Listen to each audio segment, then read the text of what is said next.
Hey, it's the Bennington Show on a hot Thursday in New York City. I'm Ron Bennington. There's Gail Bennington. Yo. And I am Ron Bennington. Opening song today. Gail shocks me with Boxing Gandhis. Boxing Gandhis on Funk Week.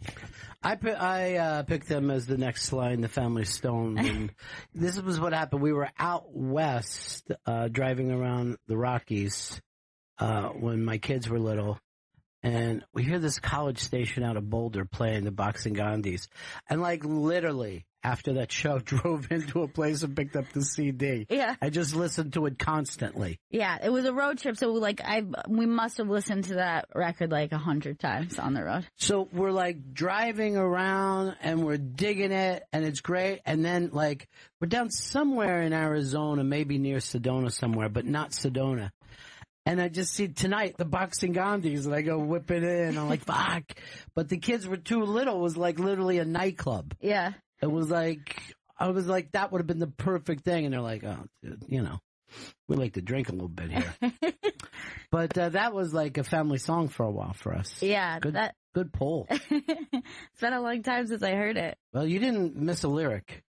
I know. I remembered every single one. I probably could sing that whole record like that. Because I remember even, it's really weird, but I remember being in the back seat and like kind of like reading over all the the liner notes in the CD and like learning all the lyrics to it.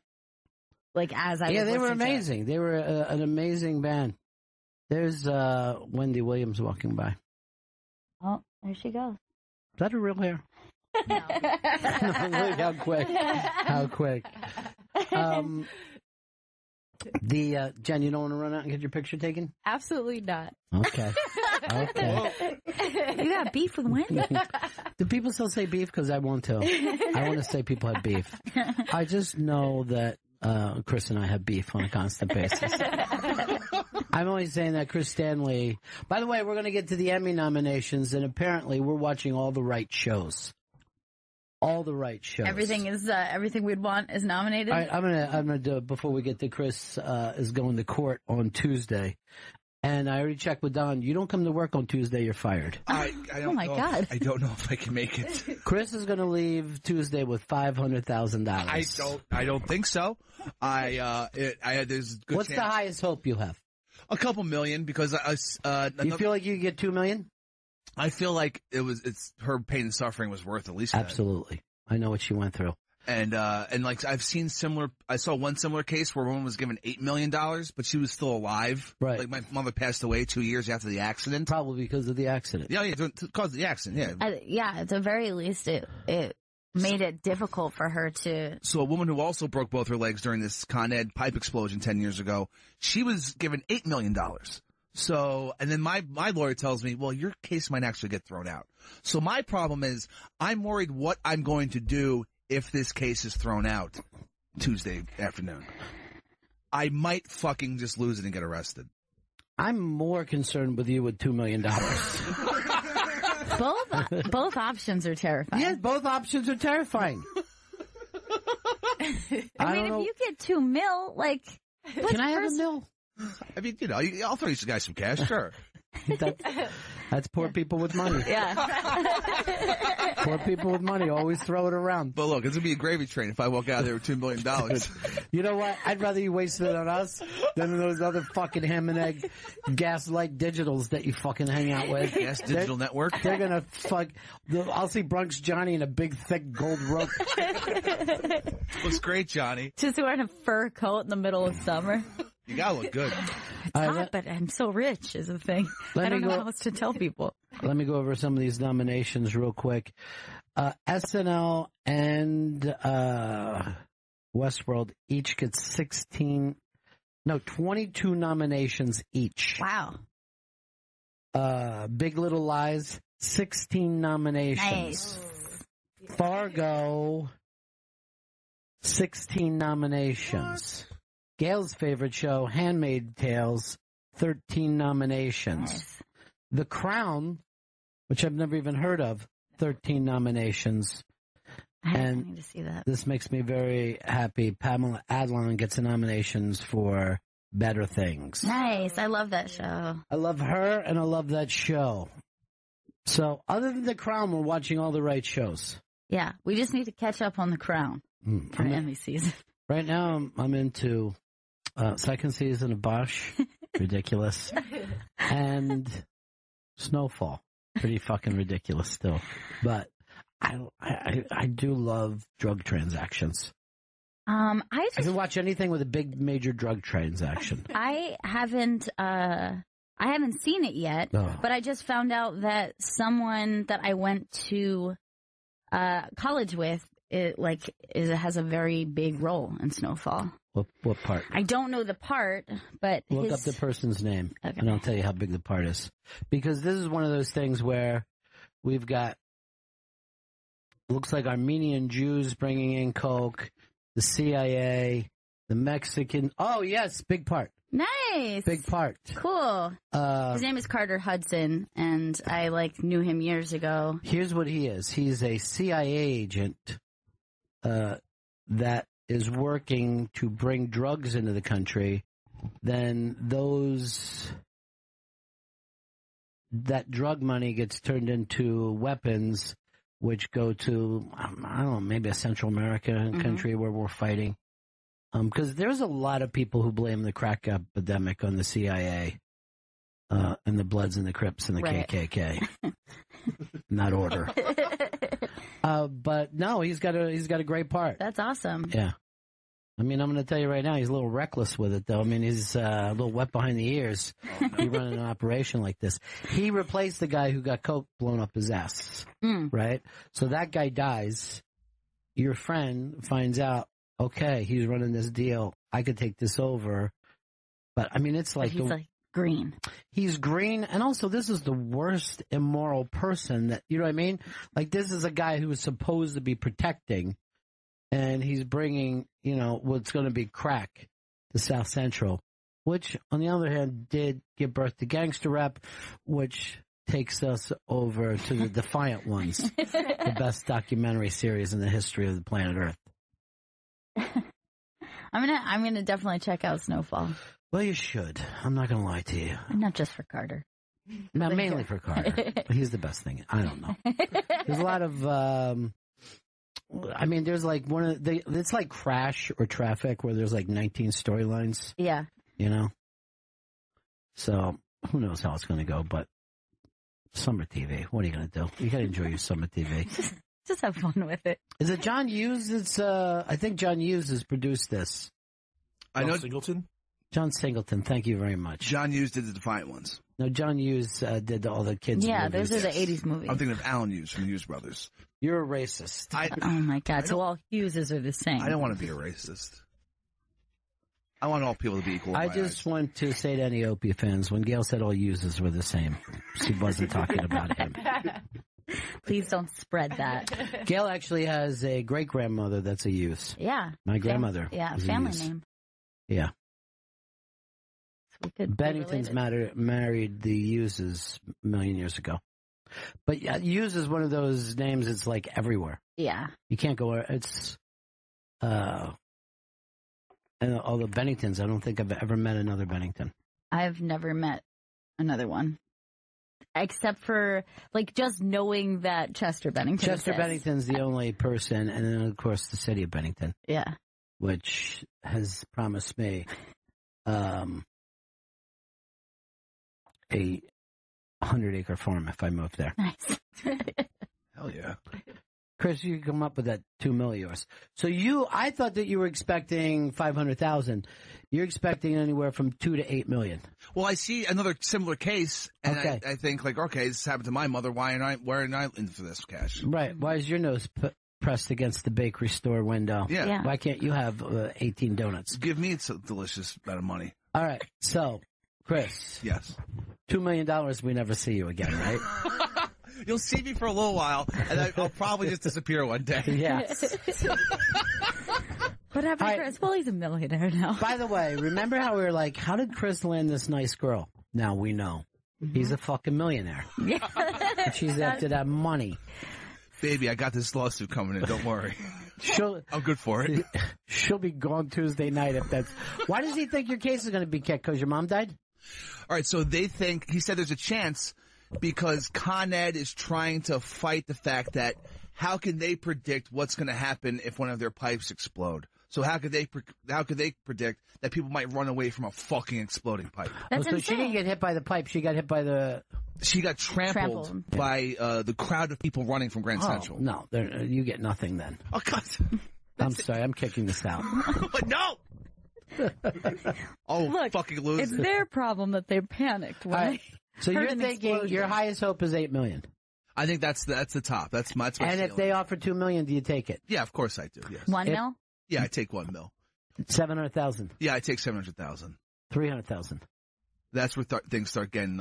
Chris might go crazy because of what I believe. I think my mother deserves. He just said Chris might go crazy. That's when we're getting into Chris might go crazy. You know what I mean? No.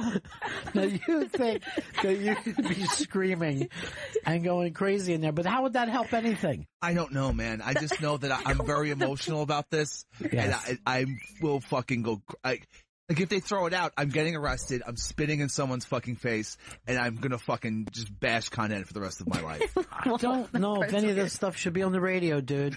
I mean, not even you accepting 700,000. You know, some lawyer. You know, they might be putting somebody on you right now to follow you around. What are they gonna find? This fucking conversation. This show right now where you admitted you take 750. Check with your name with 8 million, and the guy's calling in. I know for a fact he'll take 700,000. Don't play that audio.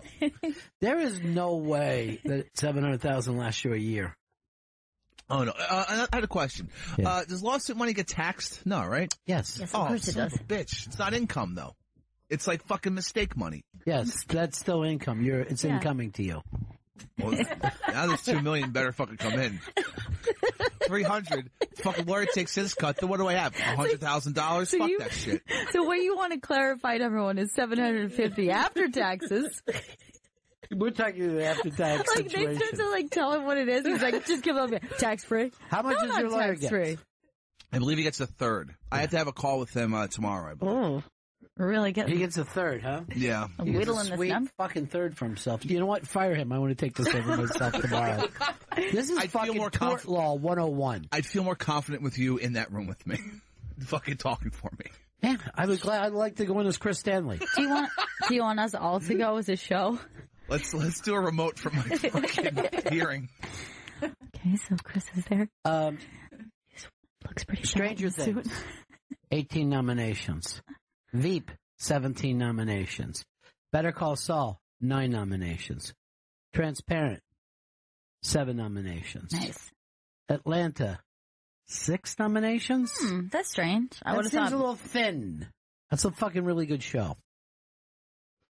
I'm going to bring this up when I'm doing Tort Law 101. Ladies and gentlemen, this is a matter of tort law. People of the court, I demand your respect. Excuse me? Unless you plan on being spit on by this out of control young man, this fiery fucking redhead. Jesus Christ on the cross, I implore you. 8 million does not seem that much. She was trampled upon. She couldn't run. Seriously, she couldn't. Dark day for the Stanleys. He just demanded the respect of the court. Taking my shirt off. Is it hot in here? Can we get some air conditioning? I think Ron's choking. He's not a very good tort lawyer. Look, fucker. I'll set this piece fucking free in this courtroom. Let me go, Ron! All right, Alan's got some good news for you, Chris. Alan, go ahead. Cool. This is Matt from Allentown. Okay. Good job I was back going there. to say that you don't get taxed on a wrongful death lawsuit if it's that On a what lawsuit? wrongful death. Well, it's not a wrongful No, death. it was She just died an from injury. cancer. Yeah, she passed No, away. okay. I didn't catch the beginning of it, but Believe me, I don't think she got cancer from being trampled upon. I mean, I don't Try know. to make I a don't think case. so either. She got trampled. She got cancer by sitting next to Chris on that couch. Ladies and gentlemen, I believe this is a wrongful death. Is that a rightful one? You tell me. Tell him, Ron. Is this not your signature? If everyone would please look at Exhibit A, it's the defendant in a Trump cuck shirt. This young gentleman has Fox News go to him for information quite often. I'm a deplorable. Because he is a cuckold of Trump. He sits and watches while Trump fucks his beloved. Therefore, a cuckold or cuck, as the youngsters. I swear it's so hot in here. Feels like the devil's breath. Why is he talking like that? Chris, this isn't going well. I feel good. Dave, St. Pete. Yeah, hey there. I just want to let you know that the personal injury lawsuits aren't taxable.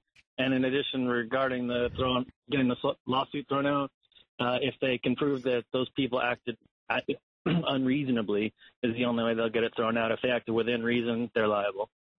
This is looking sweet to me, Chris. Yeah. I mean, it's reasonable. Milk coming your way. Oh, won't that be great, guys? What percentage will you give me? I mean, 60? what? No. All right, counter offer. I'm open.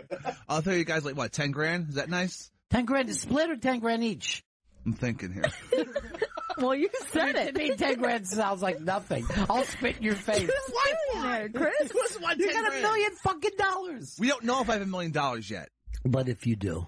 If I get 8 million, I'm gonna throw Ron and Gail 10 grand each. Oh, nice. Nothing. You wouldn't want 10 grand in your hand. Hold on. I don't want this to be shady. I ain't cutting you guys fucking a check. Fuck that. First of all you'll have is cash in a backpack. You won't go to the bank. Oh my God, what am I going to do with this cash? Whatever you want, Gail. I like how you say Ron and Gail when two other people are sitting here that could use the 10 G's. Genevieve or shit out of luck. You're going to...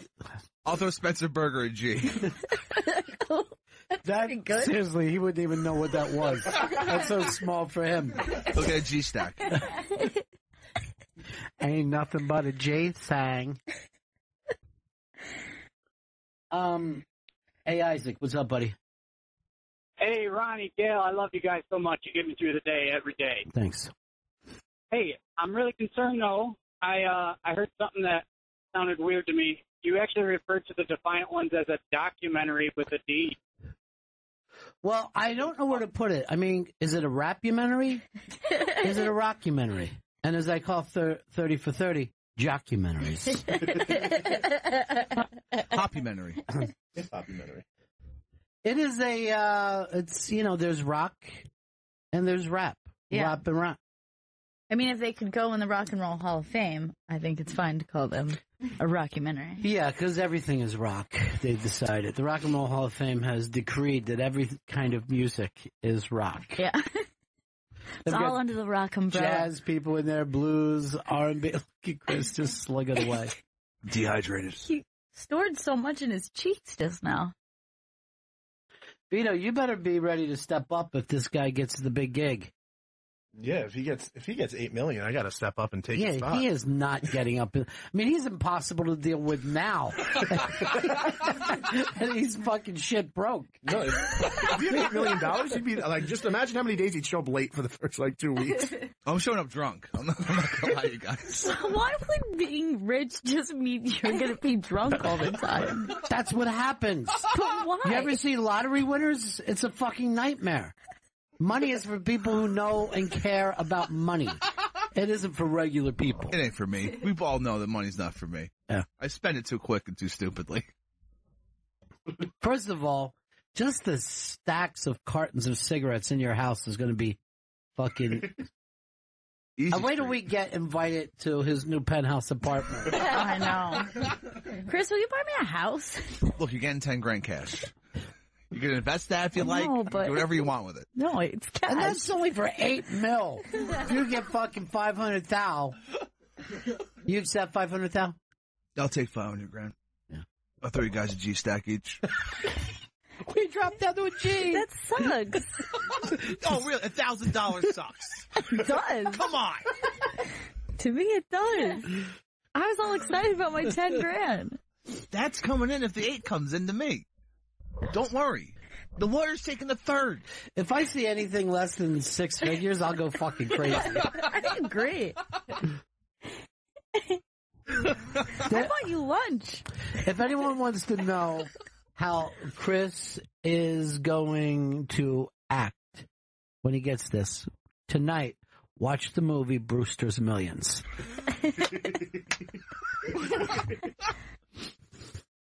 He will go out and think, I'll get a call in 6 months. Hey, boss, any way I can come in, even if it's part-time? I'm in a lot of fucking trouble right now. I'm a little short with a lot of people. I really thought that new hip-hop label I started was going to work out.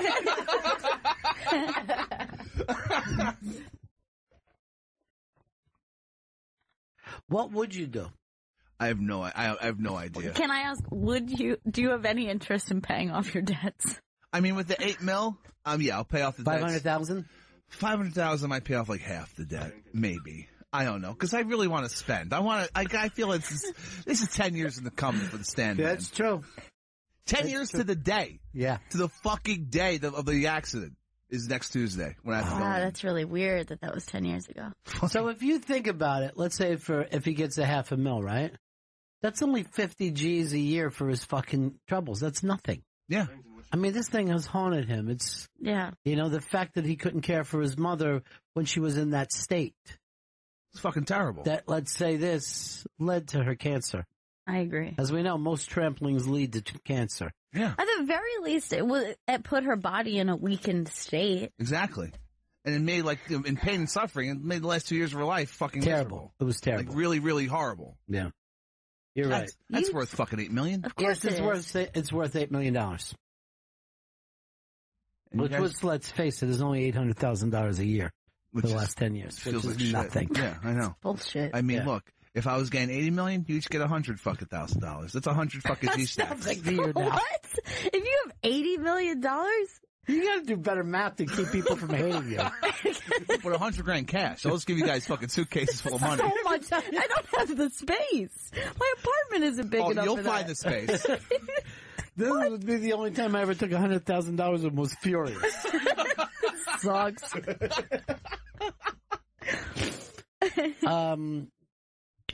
Jeremy, what's up? Yeah, I was just wondering if anybody was concerned that Chris found his love 2 months before he's going to get a settlement.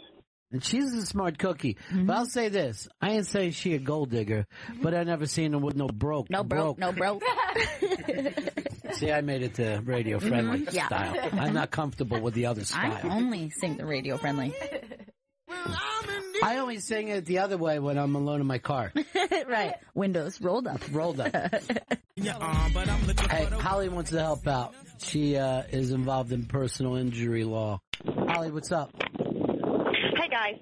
Chris, before you do anything, you need to talk to this attorney and get a total printout of all costs and any bills or medical bills or health insurance liens that your mother would have out there hanging around that need to be paid off.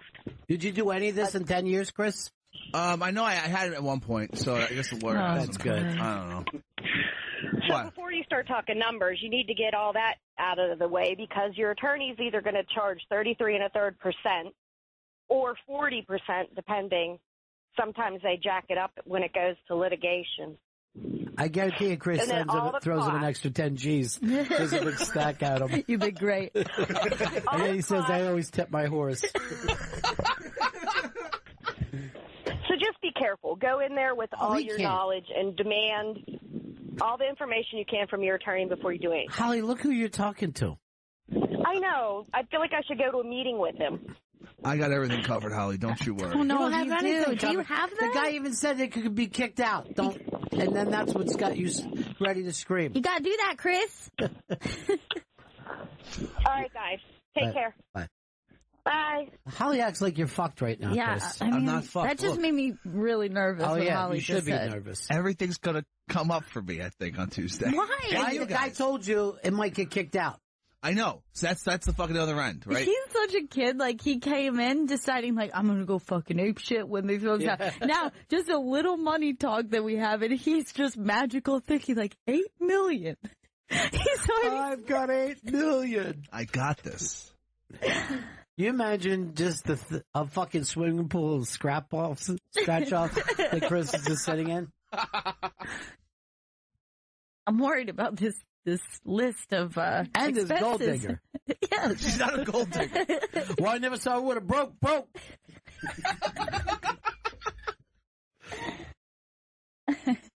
You got to start acting like you got money now. Here's what I want you to do. Okay. Okay? All right. Tell me.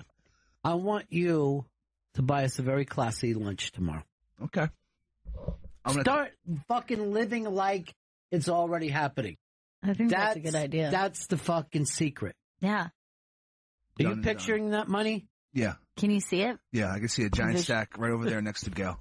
Okay, that's perfect. my money, Chris. Get away from that. It's next to the other 10 grand stack. It's much larger than yours. Damn it. I didn't realize how much you could be Bobby Kelly's kid. So right now.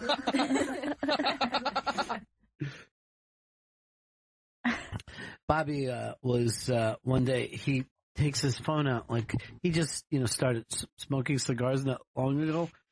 And he just starts to show me the amount of cigars that he has at his house. I'm looking at him. He's like, this humidor. But I'm like, Bobby, they have cigars at the store. You can go and get them as you want or need them. You don't need to have a store. Yeah. We don't need to have $2,000 of cigars in your fucking car because there's a cigar store that will have them. We'll sell them anytime you want it. Look at this. Look, I got all this. Show me all these pictures of cigars. I'm like, I'm going to smoke the same amount of cigars without stacking them up. Not thinking about storage space. Where are you going? The fucking cigar Costco? Hey, Tim. Tim, what's up? Hey, guys. Yeah. Hey, Chris has no relatives, right? None. Not a living relative. Not one person. Okay. So before you talk to any other lawyer, please draft a will so after you die in a pile of drugs and cash, whatever's left over can go to Gail and Ron. I don't think Chris cares about what happens to that money if he dies. And yes, he will OD. I mean, look, I'm pretty sure I can spend it all, but there's a good chance I won't. Let's play this game. Okay. Let's not even say 8 million because that's the highest that you go. That's my ceiling. Yeah. Let's suppose you get 2 million, right? Yeah. What's your plans to do with that 2 million? You and Gail get $5,000 each cash. Why do you keep paying us out? Spencer Burger gets $200. What are you giving Spencer? $200. I'll peel off a couple C notes to Spencer. So you were a good intern, kid. I'll tell you what, I'll end up with that 200 too. So I'm counting that as my money. So Rod's getting 5,200. Gail, you got $5,000. All right, fine. All right, so we each get our 5 Gs. That's my money. Nobody touches that. It's my per diem. Then what happens? And then I'll continue working here for as long as I can until I fucking burn out. Sorry, that is not a plan. A plan is what do you do with the money, not what happens to you physically and mentally. I guess I'll pay off like half of my debts, keep the other half in play.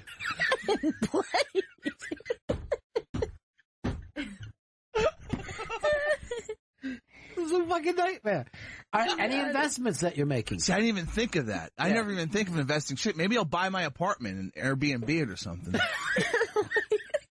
You're running a business.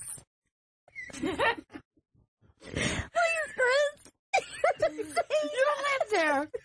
Where are you gonna go? You bought a fucking ski shop. This is my... Please, I can't breathe. Stop. It's a good idea. I can't breathe. You live there. How are you running it out? They can take the bedroom. I'll sleep in the living room. You can do that now. You can do that now, you weirdo. And immediately he goes into something that's illegal in New York. Oh my dumb investment. He gets $2 million and he's sleeping on the couch like some fucking Ukrainians are in the other room smoking crack. Keep that crack smoke down.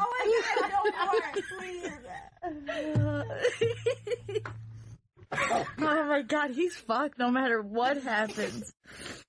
Oh man. These are not plans, Chris. My stomach. Oh God. This is just, I'm brainstorming here. Oh, okay. I understand. There'll be a contract. And your apartment would probably go for about $1 million already, so there's $1 million gone. Yeah, but now I'm owning. Now I got equity, so things are looking up. Right? That's what people own things when they're adults. God knows I can't get a mortgage. I'm paying for that apartment cash. Why don't you go get a nice place? Rather than that fucking shit dive. It's not a bad idea. But see, so I buy the apartment, I start Airbnb-ing it, get some cash from buy that You're not apartment. Airbnb. Stop. Why not? Why don't you buy a brownstone or something? Like, buy a nice. You ain't getting a brownstone for that kind of money. Fuck no. For if he gets the $8 million, he could get a brownstone. Yeah. If I get the $8 million, I'm getting the brownstone. Brownstone. Let me take the brownstone. Get on Airbnb. Who do I talk to about the brownstone? What? What was that? Let It Ride movie with Richard Dreyfuss. Yeah. You ever seen that? Where he would, with all the money, he would figure out what he had to do, and it always came back to zero, no matter how much money it was. Fuck. Buy flowers for my wife.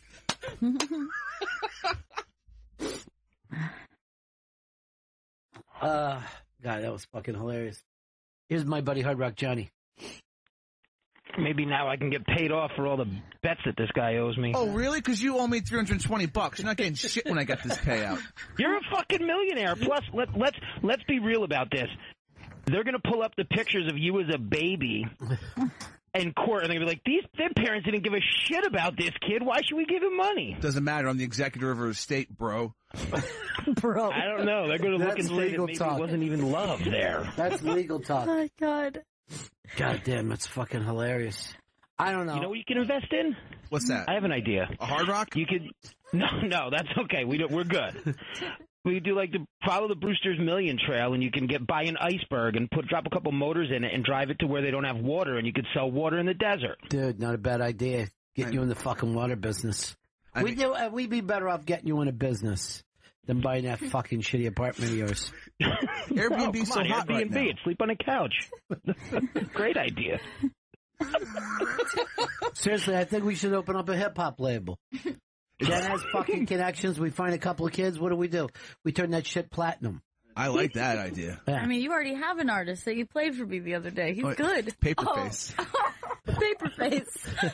My buddy, He's really good. He's a rapper. His name's Paperface, and he raps in a paper bag over his head. He's good. Can we hear a little Paperface? Yeah, look up Paperface, Jen. Play the Henny and Weed song. Has anybody here seen Paperface? Paperface. All about them paper plates. He'll be in Montreal, actually, for the Just for Laughs Will he Festival. really? Yeah, he will be. You guys How do you will know meet him. I know him through my buddy Chris, who I do High Society with. They're going up there for vacation during the festival, so they'll be up there. So you got buddies now. You're going to be drunk through the whole festival. No, I told them. I can only hang out with you sometimes. Unless you hit the fucking money on Tuesday. Oh, then it's on. Then we won't see you at all. No, I'll be here definitely through Just for Laughs. Now, why does Just for Laughs have Paperface?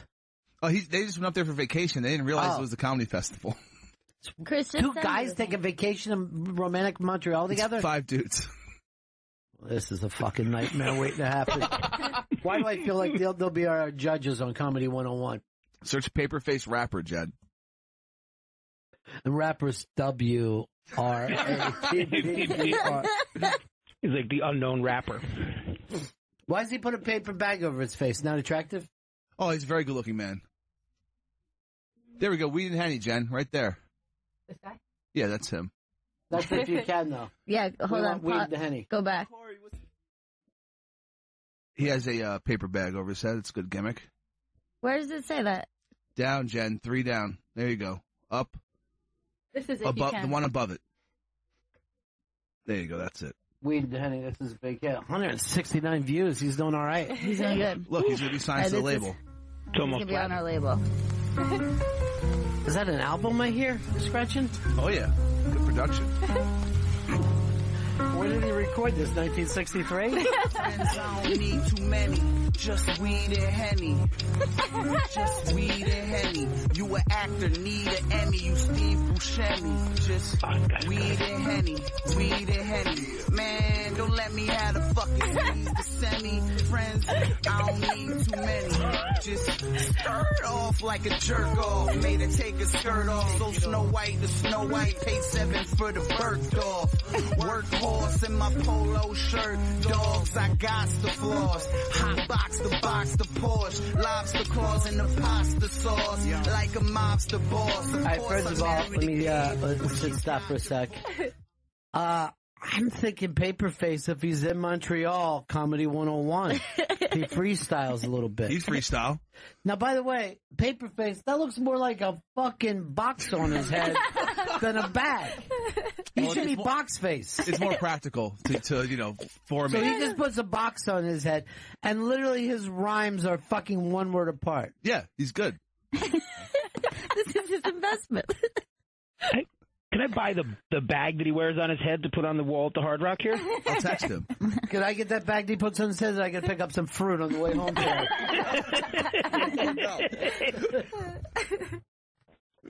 So you might end up producing Paperface. Yeah, this is a very big possibility.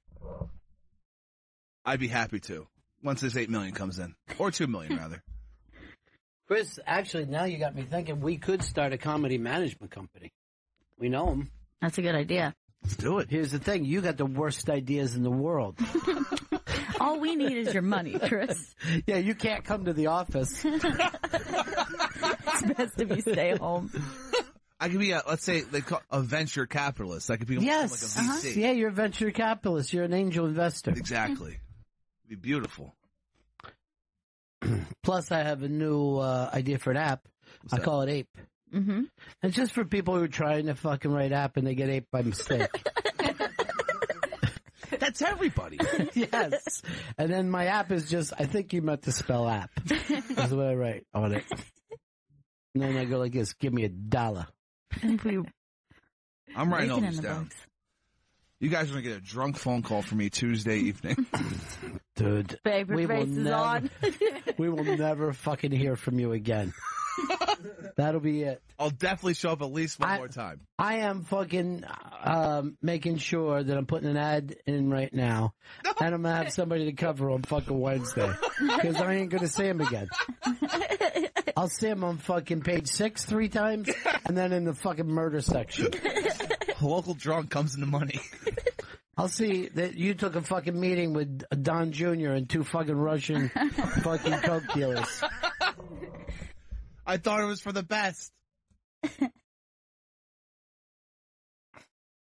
Scary. All right, we need to take a break, right? We got a lot going on today. Got a lot of live reads. Yeah. All right, a lot more coming up. This is Bennington. This is Bennington on Raw Dog 99, SiriusXM's Comedy Club.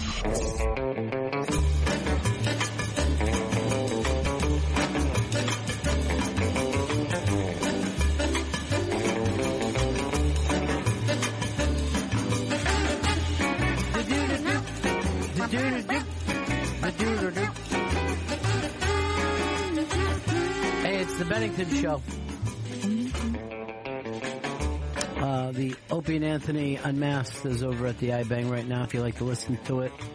It was like the last happy time we all had together. It's right before.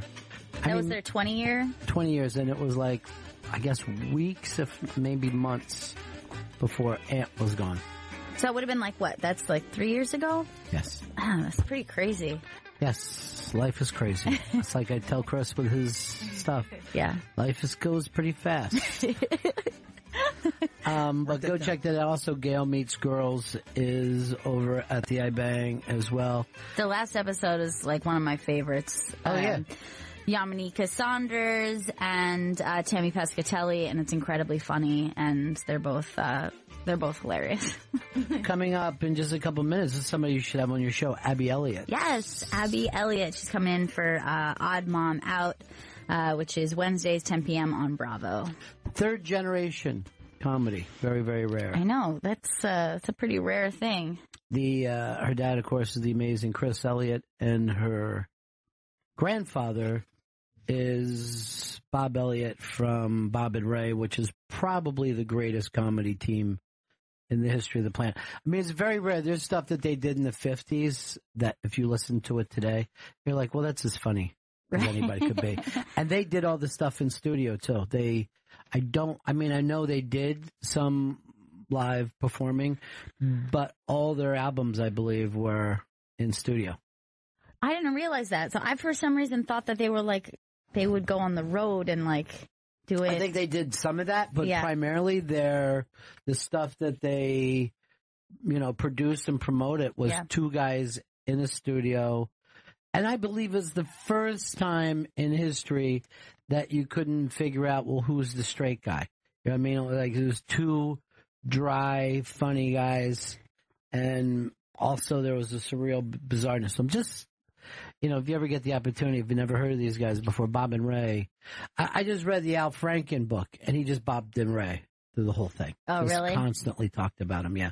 And Chris Elliott, I love so much. Chris Elliott may be the funniest human ever. He's one of my favorites of all time. Yeah. Like, I feel like no one could really make me laugh like that. I did an unmasked with him, and it was like I was seeing white light at certain times. I was laughing so hard.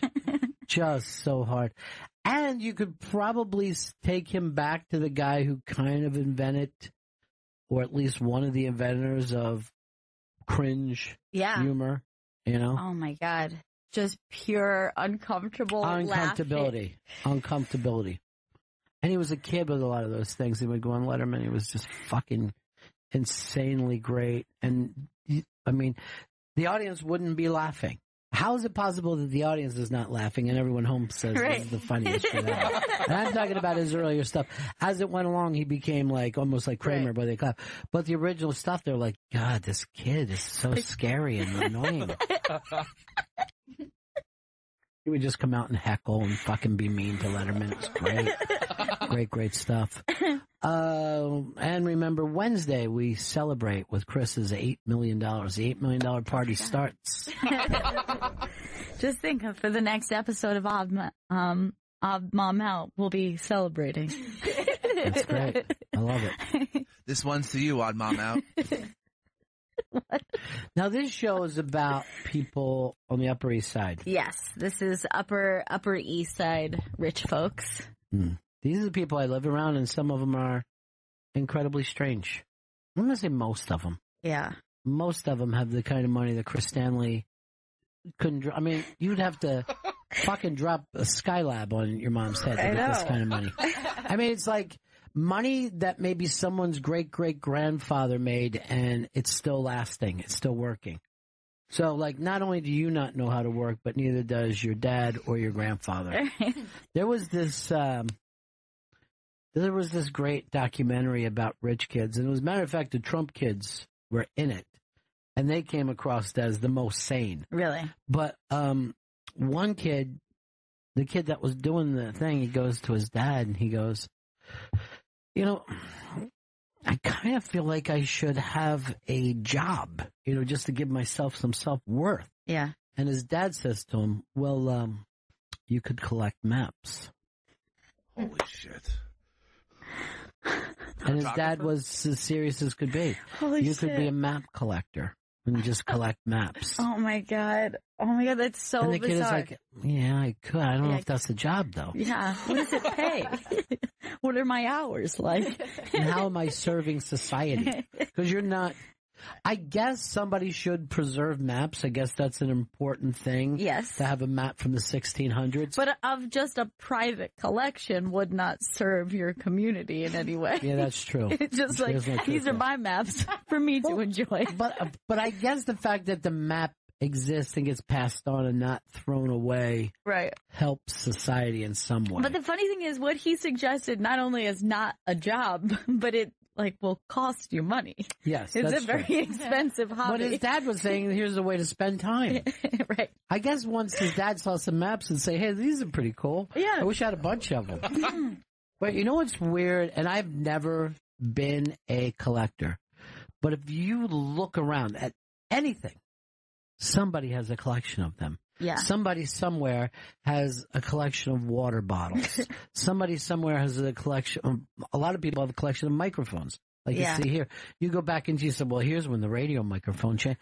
And I'm not making this up. You can't look at anything. What do you think is like in a personality that you look at an inanimate object and you're just like, I love this thing so much. I want to be around them all the time. I want to know everything about them. It's kind of strange, isn't it? Like, it is strange, and it also seems to be a compulsion that you can't kick. You know, like there are some people that they collect a bunch of one thing and they go, and like I'm saying, you don't have to be a billionaire to collect things. Right. You know what I mean? You could be stuff that other people think of as trash. You could think of as, you know, I have the largest collection of that. What it means, I don't know. What about people who want to collect bugs and butterflies? Yeah. They always made me sick. I always thought when I was a kid, adults who were toy collectors who kept things in boxes, like, really was weird to me. Yes. Because I was like, why would you have a collection of things you can't play with? Like, it seemed so strange to me that somebody would have, like, the world's largest, like, Barbie doll collection, and they'd all be, like, in plastic. And I'm like, that's because they hope to resell one day. And see, I think there's something weird about people go like, I collect Disney plates. No, you don't. They make Disney plates and you can buy them. Right. A collection of, if you said, I collect Howard Johnson plates from the 1950s. Right. That's a collection where you got to go out and find stuff. Stuff that you would have to look for. Yes. And that's part of the fun. We have Amy here? Abby, yeah. Abby's here. Abby Elliott is here. Her TV show. Odd Mom Out. It airs Wednesday at 10 p.m. on Bravo. Go to bravotv.com for more information. Abby Elliott is in studio with us. Odd Mom Out airs Wednesdays at 10 p.m. on Bravo. Go to bravotv.com for more information. You know, we were just explaining to the rest of the country the weirdness of the Upper East Side. There is no place like it. I know. It's a weird mix of, you know, mothers that are in Lululemon yoga pants and elderly rich people.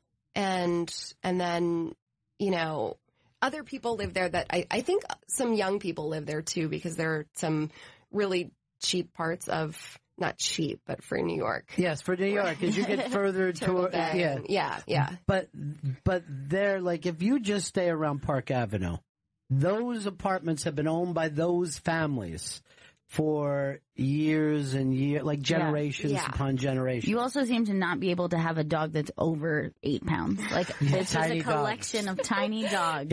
Right. Which I have. But yeah, I know those buildings, they're also huge. Yes. The apartments themselves are huge. They are not New York City apartments. They're like full houses. Yes. It's crazy. Yeah, you don't realize when you see one of those buildings, this is like seeing 50 old mansions, because they're each an old mansion, each apartment is. And if you live in that world, there's stresses that the rest of us don't have to have also. Like there's things that there's a charity event that none of us have to worry about missing. Right. You know? Right. I don't understand that once you have the money, why do you add things now to make you feel lesser? Right. It's still a competition. Yes, it is. Yeah. It's still a way to lose. Why complicate it? Just stay home. Right. So I think new money people have more fun than old money people. They've got to. Yeah, I think they do. I think because there's less of, okay, we have to, you know, this has to be the perfect, everything has to be perfect. If you have new money, you still have a little more style, I think, and a little more edge. You're not trying to impress an older generation that had the same amount of money or more money, you know. It's got to be just so difficult to live in that world. It's not a world I'd want. No. Never. My dad actually grew up on the Upper East Side, and he they had a townhouse, and it was very different then. It was, you know, the 70s, and Scorsese bought it and I think now lives there, but they were like the Royal Tenenbaums. They, you know, right. They were creative people and living in this world, in the world of the Upper East Side. Well, so I think they felt like the odd people out there. Well, you guys do have a weird Royal Tenenbaums thing to you, because, like I was saying, your grandfather is there. I just read a book the other day by Al Franken, and just Bob and Ray all through it. Just Bob and Ray. I mean, just obsessed. Love Al Franken. Yeah, just obsessed with Bob and Ray. And I was like, even when I was doing it, I go back and I go, oh, I got to listen to some Bob and Ray again.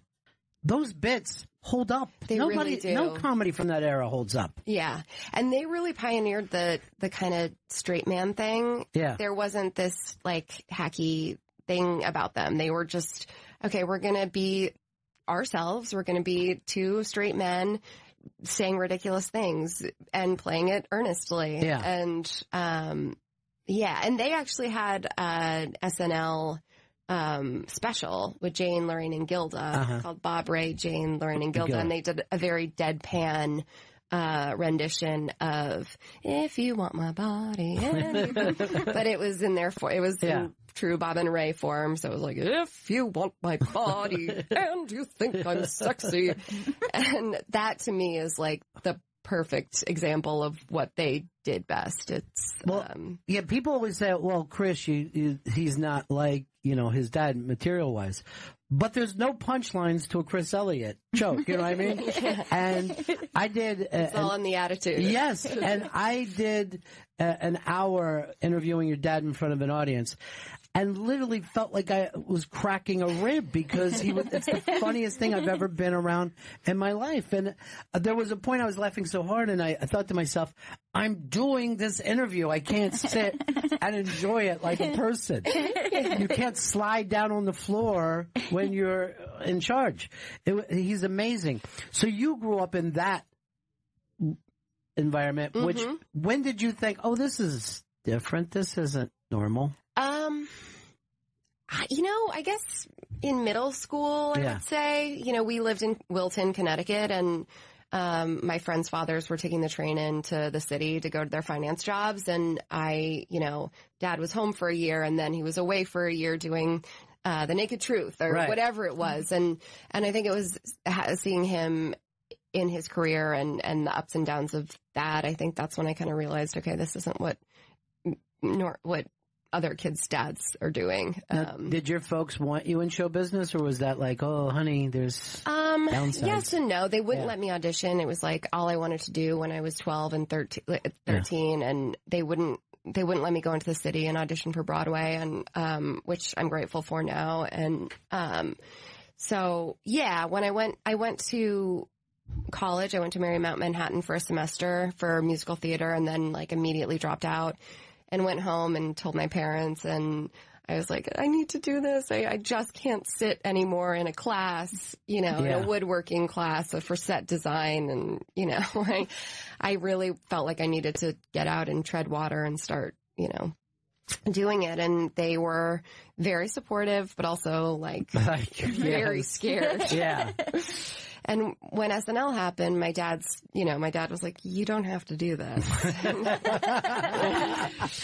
He didn't have a great experience there. Yeah. So, well, that's the funny thing about that show is people either have the most wonderful experience or the most, and I met some of the funniest people ever who said that show was not for me. Yeah. I went there and it was hell. Yeah. Yeah. It definitely wasn't for me either. And I didn't know that going in. I was very ambitious and wide-eyed, and I didn't realize just how difficult it would be because I didn't have 10 years of writing experience at Groundlings before that. I kind of felt like I'd be taken care of there, which was not the case. Yeah. And so I really had to, you know, sink or swim quickly. And I mean, it ended up being okay. I felt like I was kind of dragged through the mud a little for 4 years. Yeah. But I'm really grateful that I had the experience that I did there because it's so condensed. It's like all of Hollywood, but in like condensed into a season. So 1 week you're on top of the world. Yeah. The next week you're like drinking yourself to sleep. Yeah. It's gotta prepare you too, like working on another project. You're not gonna probably be challenged at that level as far as like learning things that fast and having to change on a dime. Yeah, I mean, it was very challenging. I felt comfortable in my impressions that I did that were in my wheelhouse, but then, 10 minutes before a table read, I'd get a script and they'd be like, you can do a Greta Van Susteren, can't you? And I'm like, what? And you're like, couldn't Kate Hudson fit into this a little better? Yeah, I'm like, can we just like stick to like Hollywood starlets? So yeah, in that sense, it was very challenging to like try and make my voice sound like someone that I didn't think that I could sound like ever. And I didn't feel like a sketch comedian. And when I was there, I kind of solidified my feelings about that. And I realized, okay, I'm more of a comedic actress. I think that the water will be warm once I leave this show. And so far it has been, knock on wood, but it's been, I'm so happy playing this role on Odd Mom Out. And, even though it's a bitchy character, she has depth and she has vulnerability and she's 3-dimensional. And, it's a lot, it's challenging in a different way for me. Right. And right away, did you know? Right away, when you first got it, did you think, oh, this is something for me that I could play a couple years? Odd Mom Out? Yeah, right away. As soon as I met Jill, I just felt like, okay, she's a natural talent. She wasn't trained. She's not doing bits. She's not trying to like one up everybody. She's just herself and she's not ashamed to be herself. She is someone who I can learn from in her confidence and I felt immediately like she has this something is her special. Her world too, so she gets it. Yeah, totally. Yeah, she gets it, and she, grew up with it. And I think we've both learned from each other, actually. I think because I grew up in the atmosphere that I grew up in, she always says like, well, you're a real actress. And I'm like, no, you are an actress. And so I think we've learned from each other a lot. That is always funny, too, how you never feel like you are what you are if you didn't study it. You know what I mean? Yeah. Mm-hmm. Like, I never went to broadcasting school, so I kind of feel like this is something that I do, but decades have gone by. Right. This is it. But I keep feeling like, I don't know. I never really got the radio voice thing down. I don't care whether we get to the commercial on time. You can fake for a long, long time. Yeah. And then you don't realize that everyone feels that way.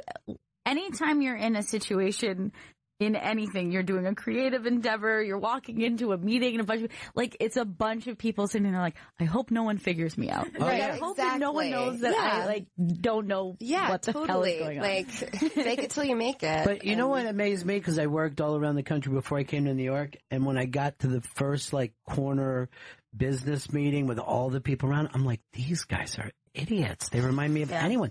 They had I'm talking about management. They had no ideas more than any other market. No. And I'm like, it's surprising. I know. No, you meet people in their industries and you're like, how did you get here? Yeah. A lot of them because they were born close to Hollywood or New York. It's really strange. That's a real help. I think that managers also, want to surround themselves with famous people. Yeah. Which I find so weird. That to me is like the weirdest thing when you're like, oh, I can tell you don't really love this. You went to the right schools because of your parents or whatever. And you got an internship at a managing company and this is like where you ended up. And it's like, do you really love it? Do you really love your clients? Do you want to nurture them? Yeah. Or are you just like happy to drink at an after party? Yes. And go, I've got to find the next hot thing, not something that I love or feel part of or whatever. But it's always funny when they book people on the show here, I'm like, no, I don't think it works for us. And they're like, but this person has that. I'm like, that's not the point of it, though. I don't care how many fans they have. Right, or followers. Yes. Oh, the followers thing is a nightmare anymore. Yeah. And that's one of those things, like, they put value on it, but they really haven't figured out if it really does have value. Like, I don't think that it does yet. Yeah. I don't know if it's real. Yeah. I know. I guess in terms of getting content out there to people, that's the only thing I can think. But even so, like you could have so many followers, and then there's still going to be just like the smallest percentage who'd be willing to click something. Like the real followers. Like, isn't that kind of bizarre? People who care. And we don't know that yet. I mean, I was with a talent agency in LA, a big talent agency, and I like, one of my last meetings there before we went our separate ways was like, an agent telling me like, oh, did you see who it is? It's like this. It was a 6-year-old YouTube star. Yeah. I never know that was them either. I was like, what? Yeah. What? I'm in the wrong place. This is not what I do. It was like either a toddlers and tiaras person or like, Wow. But that is now like all these YouTube stars are getting movies, and it's just become like comedy tours and but we'll have to see if they ever cross over and do something that's great. Like Judd Apatow has a lot of followers, but he makes a lot of great shows. Yeah, you know what I mean? And he's not. People aren't following him because he's a train wreck and he's silly. You know what I mean? They're like, oh, this is. Louis is the same way. If Louis does something, people are interested. But the work that he's putting into the shows is amazing. Yeah. It depends. I think like there's a line, and also Louis is not the type of person that cares to Instagram himself going to something or tune in now to see, which like you have to do, but people have more respect, I think, sometimes when someone is in a Twitter whore. Right. Like my dad is like, first of all, he doesn't know how to do it, but, you could not pay him to get on Twitter. Well, when we were talking about faking it, when your father started on with Letterman, that didn't even make sense. I mean, the stuff that he was doing, we had never seen on TV. And I said, like, we were talking about your grandfather inventing one kind of comedy. He was basically at the ground floor of that cringy, I think I'm laughing, but I'm uncomfortable. Right. Yeah. It was so strange. Some of the best laughs ever, but just like pure uncomfortability in the moment. Right. Like you want to jump out of your skin. Totally. A lot of it was performance art and I think a lot of it, he was trying to make Dave laugh. Yes. And that was, where everything came from. And he was just trying to make him tick. And luckily people followed along, but he was before his time in a lot of ways. Of course, Sometimes Dave didn't like it at all, and that was the funniest. Right. I'll never forget the Brando Why is this idiot coming out here doing this? Why am I allowing this? Why is he saying that he's Brando when he hasn't really worked that hard on the impression?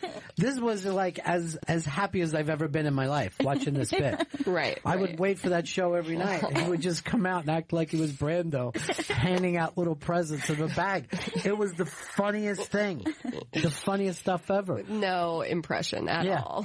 Also did a Leno impression before Leno was really famous. Really? You know what I mean? Yes. Mm-hmm. I don't know what Dave did this thing. Right. And like, you're like, are people getting this? Yeah. Right. Leno was about, I don't know, Dan Soder or Big J at that time, right? Where they are now. It wasn't like, here's something the whole country is going to get. Right.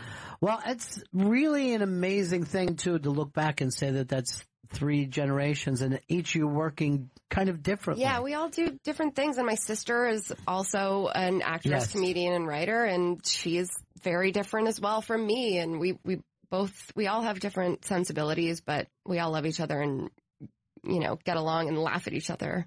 So it is fun when everybody gets together. I mean, you grew up hearing all different kinds of comedy. Yeah. So much fun. And my mom's really funny. She's been kind of our rock. And this movie my sister has written and we're making in September.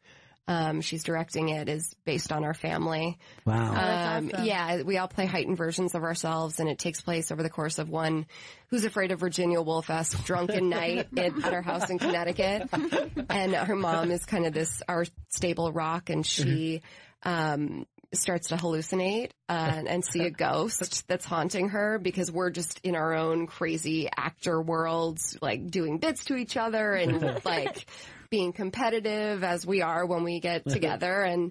And so she locks us in the basement and disappears, and it takes place over that one night, and it's really fun. I'm so excited to shoot it with them. When you get like a script and you see like, oh, here's what I want you to play, are you like, oh, really? This is the part of my personality you want to go with? I mean, Bridie, my sister, has just cut us down to size like, perfectly, and somehow it's not offensive because she's also very self-aware, and so the character of herself, who she's playing, is just as much a reflection on who she is as we are. And we just had a table read at our house in Maine with the whole family.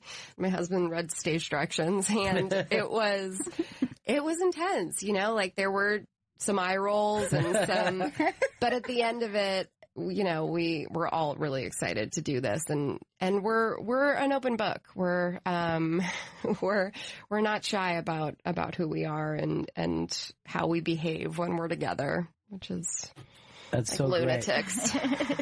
Abby Elliott is in studio with us. Odd Mom Out airs Wednesdays at 10 p.m. on Bravo. Go to bravotv.com for more information. Thanks so much, Abby. Thank you guys so much. We'll see you next fun time. Being here. Yeah. I'm sorry, I thought we went to commercial then. She's great, huh? I just love her. Yeah, and I'm so excited about that movie. That sounds so good. I didn't want to get carried away with how much I love her family, but I do. I'm just crazy about her family. Have you ever had the Tannenbaums? I love the idea of that, though. Mm-hmm. I love the idea.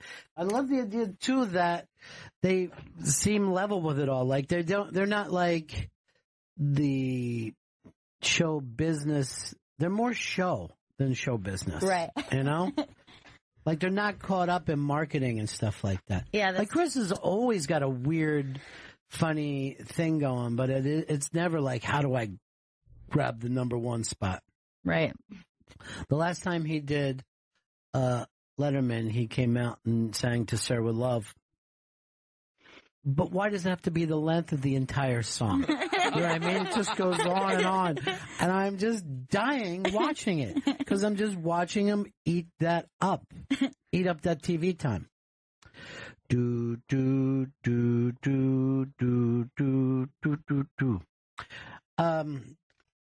So, you know what? I really do want to see Chris Stanley get the kind of money that his family doesn't have to work for generations. That'd be great. I would really like that. Would you have a kid if you suddenly got that kind of money? If I got a bunch of cash, yeah, I'd have a kid. Really? You went from never having a kid to you will said now. Never. With that, yeah, I know, but with that cash, yeah, I'll spread my seed. I like that. I want to think about it like that. All right, everyone write down how much money they think Chris is going to get on Tuesday. Now, Chris, explain the happenstances. Yeah, how we ended up here. So 10 years ago, there was an explosion near Grand Central. A pipe run by Con Edison, which is the energy company here in New York City. It was an old pipe. It exploded. They were in charge of it. A bunch of people ran away from it, trampled my mother, who worked around there, broke both her legs. What kind of work did your mom do? She worked for Pfizer and she like data entry at Pfizer. Oh. And when I first met you, you were doing data entry work yourself. That's right. Yeah. For a dental office. Mm. And so she gets trampled, and 2 years later she died from cancer. And I've been in litigation basically for the last 10 years. But this is the first time going in front of a judge, right? First time. I had a deposition 2 years ago. And you were furious about that. The deposition was terrible because it was me, my lawyer, and there was like about 6 lawyers from the city and Con Edison grilling me, trying to catch me in lies about whether or not my mom got Social Security money payments for disability and all these like strange questions. And I was being grilled about them. It's kind of why people hate lawyers is like, they don't try to go, hey, what is the exact thing that needs to be done here? They just fight for their side. Yeah. And that makes you feel like they don't care about truth or whatever. But it's the way the system is set up that each lawyer fights for everything they can get for their side. And these guys could switch sides in a second and make the other case. Yeah, they're just like... And when you don't do this for a living, that frustrates you. It's very frustrating. By the way, where's Vito been? Is he back there?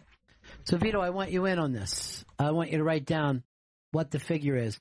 And it could be anywhere up to... I mean, I'm not going to say... It could be more than $8 million. If you need to. Yeah, sure. You can throw that out there. If you need to. Just from what your real belief is. So, Vito, you're going to go first. How much is Chris Stanley going to get offered on Tuesday? I think he's going to get $450,000. Okay. And it's going to be tough for him to figure out if he wants to take it or turn it down. That's a tough call for him because that's right at his breaking point. I mean, the thing is, he knows he's due a lot more, but he's never seen $450,000. You know? This is Manhattan beats Indians, okay?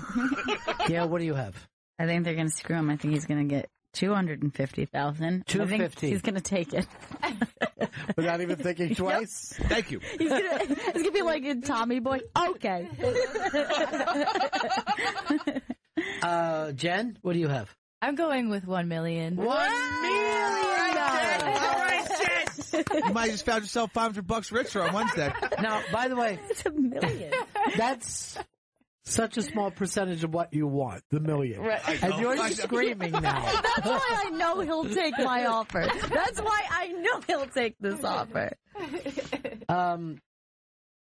And I've got nothing. I believe they're going to prove that your mom just did a slip and fall, that she got out of a cab and saw that pile of people and then threw herself on the floor. Dove on the floor. That did not happen. Took a hammer out of her handbag that she kept, smashed her knee with it. It's terrible. No, if it's nothing, I'm Can you imagine if Chris Stanley walks in here and he goes, guys, I got $4 million. That's going to be insane. And well deserved. Well deserved. Now, what time does this thing happen on Tuesday? It starts at 11, and I'm the second or third case because there's multiple. There's like 60 cases still unresolved, so I'm the second or third case. If you get a big payday, are you going to call us? If I get if there's a payday before 3 p.m., yes, I will call you. So no news is bad news. No news might be just the other two cases went long. Mm-hmm. Who knows? But also, if no news is also would be. What bad are you news. wearing? You wearing your suit? I might wear a suit. I might just wear a jacket. I'm not sure. I bought a jacket from the Steve Harvey collection. Shark skin. Why? Because he makes clothes for larger men, Ron. I might change my. I might change it now. Because of Steve Harvey? I'd rather one look at that Steve Harvey stuff. I'd rather see you wearing one of those Cedric the Entertainer with the sleeves cut off jackets, just your bare arms showing. It's a gun show, boys. Yeah. God, I hope he makes some money. I really do. I hope that when you put on that Steve Harvey jacket, that when they're asking you questions, you turn into Steve Harvey. We're taking this old school, y'all. I'm a 74 man.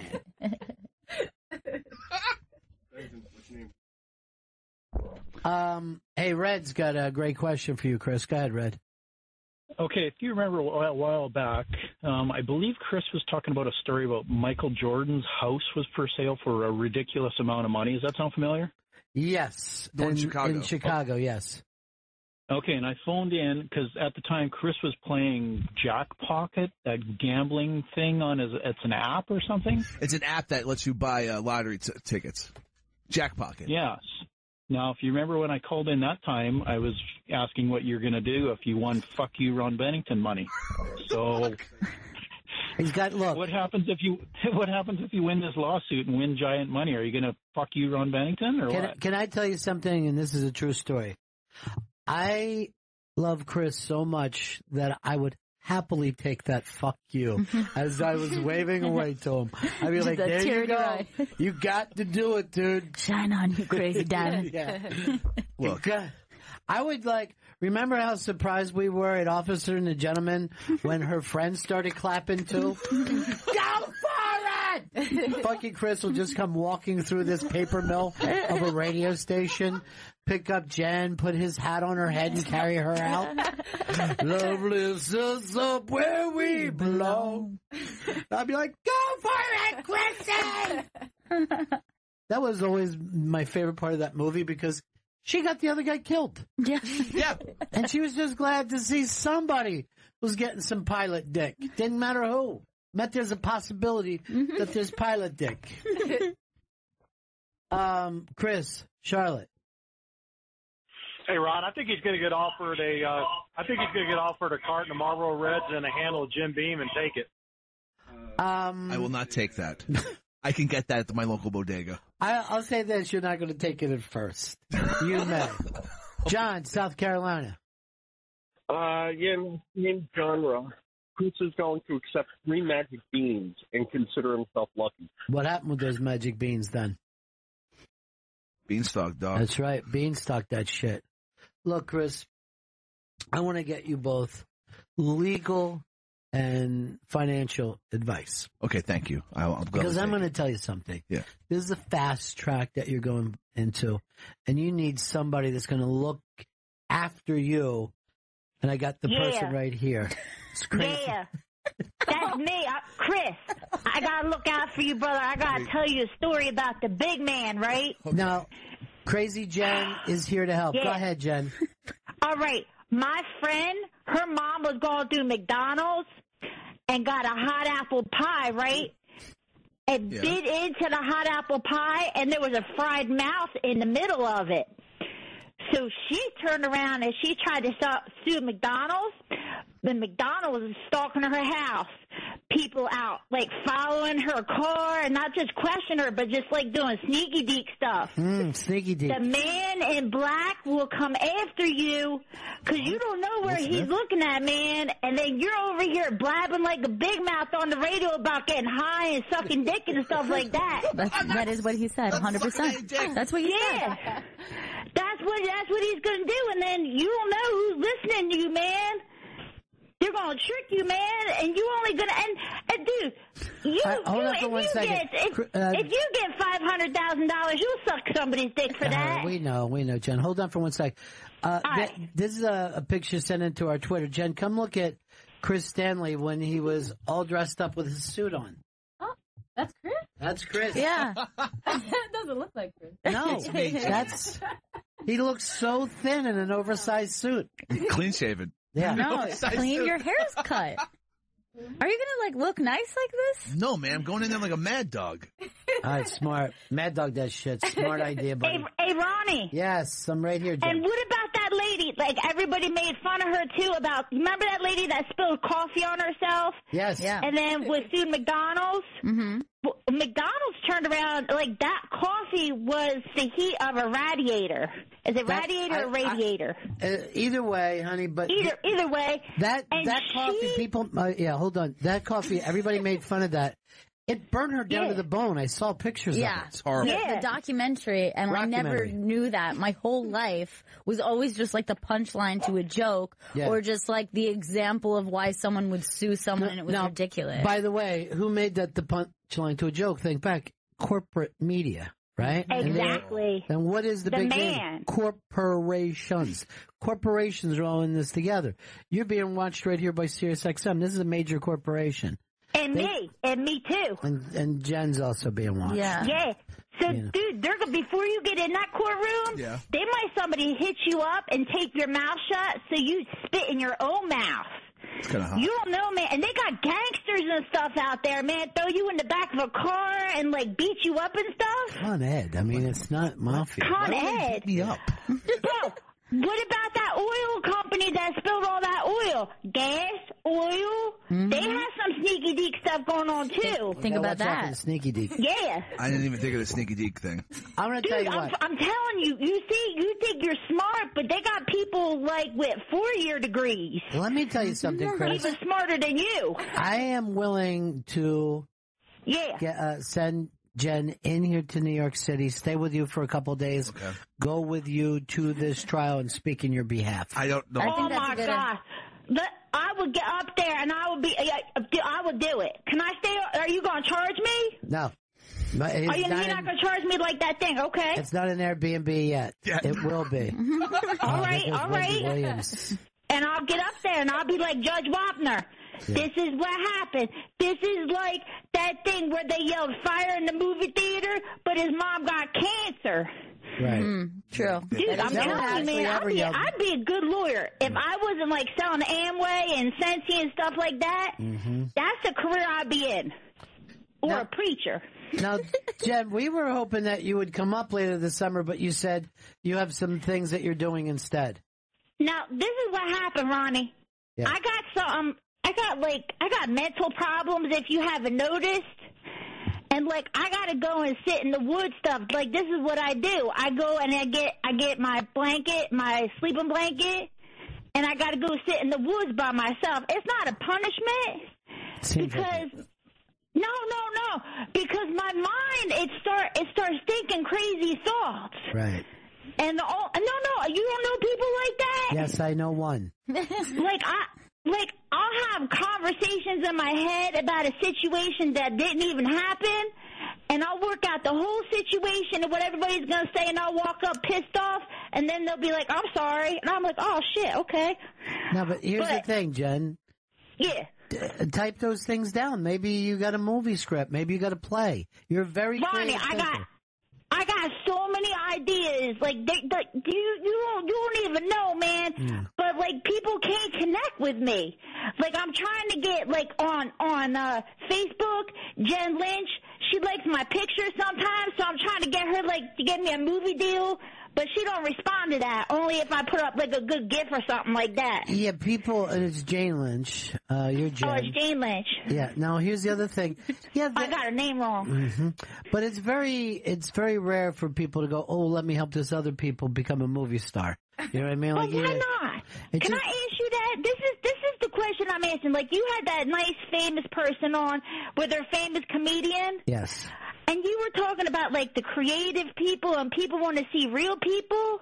Why don't somebody, like, come out to me and say, you know what, that kid got something. Let me give her a show on SX. I'm going to make you... Let me give her a book deal. I'm going to make you this guarantee. If my friend Chris Stanley hits big, we shoot a pilot of your life, okay? Chris, you agree to that? Oh, my gosh. We sent a couple... Would you? You would invest? Yes. We're going to send a couple of young film students down there. Just follow you around. You don't have to do anything. We'll follow you around. I'm gonna do my part. I'm gonna walk around and talk to the people. You better. Right. Okay, that's good. Because let me tell you something. That Jen Kirkman, she called me a cunt and told me I was stupid. Yes. And I just saw her on Colbert, and she told me she didn't even write her own books. Okay. They said the man made her do that. Now, why, and then she's friends with that other blonde girl that sucks all the dick, and that's why she's famous. What's that girl's name? Chelsea Handler? Now, here's the... Because she ain't even funny. That's how she got to the top, because she sucks dick. All right, but here's the thing, Jen. This is going to keep you from getting to the top. Sucking dick? Well, yeah, you got... Yeah.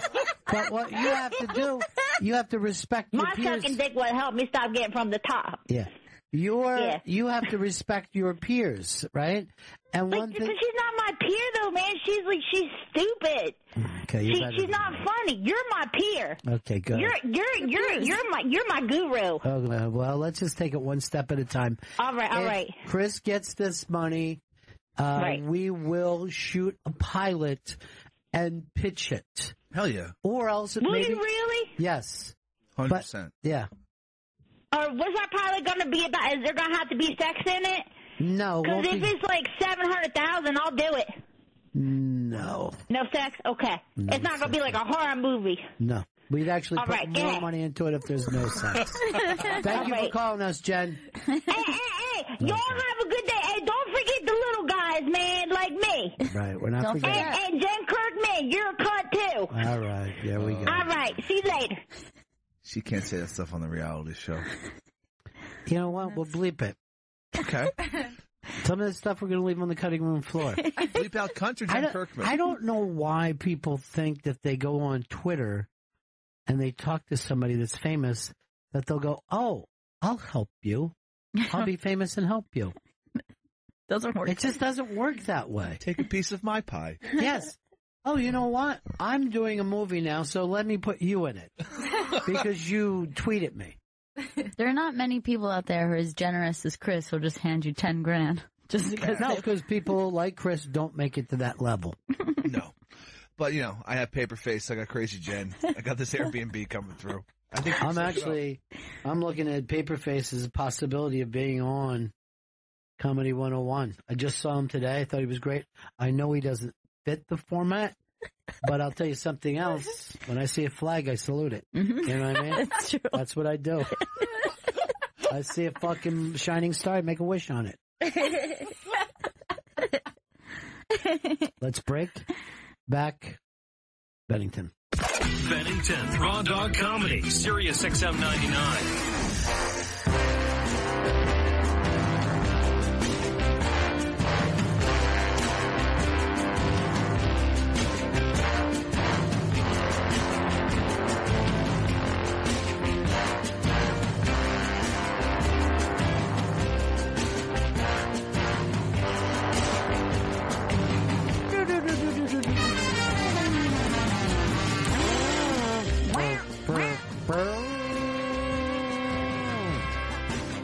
Bennington Show.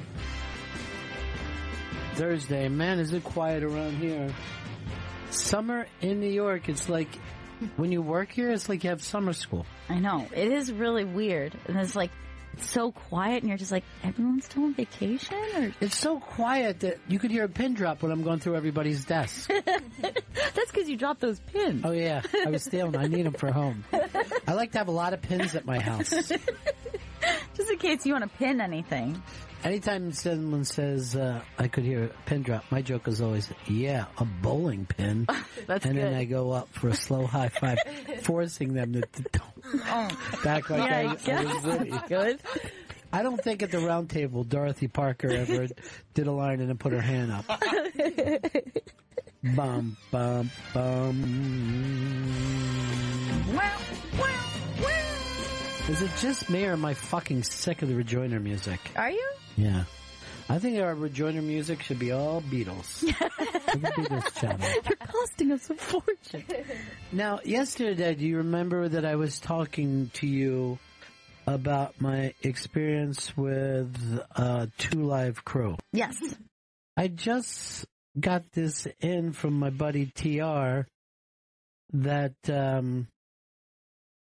Fresh Kid Ice, whose real name is Christopher Wong, founding member of 2 Live Crew, died at the age of 53. Oh my God. We were just that's really strange. talking about them yesterday. And this was the guy that I told you put on our rock station T-shirt when he did a hip hop station event, and they were mad at him.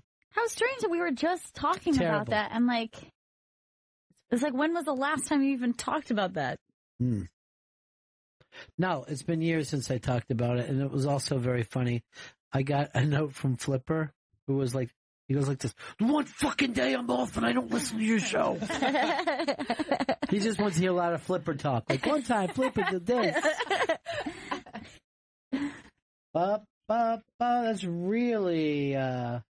That's really rough, though.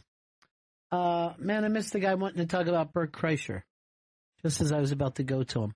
Crazy Jen, Jay in California wants to talk about Crazy Jen. Am I on? You're way on, dude. Big time. Dude, Bennington's $1 million, except for you, Chris. I'll be $8 million on Tuesday, son. Is this your son? Listen, guys, I'm pretty sure that Crazy Jen and Lolly from Orange is the New Black are the same fucking person. I don't know if you guys know who I'm talking about. I do, and do you want to know something weird? I'd never thought that before, and I had the same exact thought as she was talking, and it's never occurred to me, and I just quietly kept it to myself because no one else watches Orange is the New Black. I watch it. Oh, you watch it? I watch it, but Lolly is the Pennsyltucky? I can't remember which one Lolly Was that Pennsylvania? She's the one with the gray hair. She has like the silver hair and the glasses, and she's Oh, okay. So I literally thought she sounded like a different person on Orange is the New Well, Black. she sounds like someone in prison. I can't get Lolly out of my head every time I'm listening to Crazy Jen. I'm pretty sure they're the same fucking person.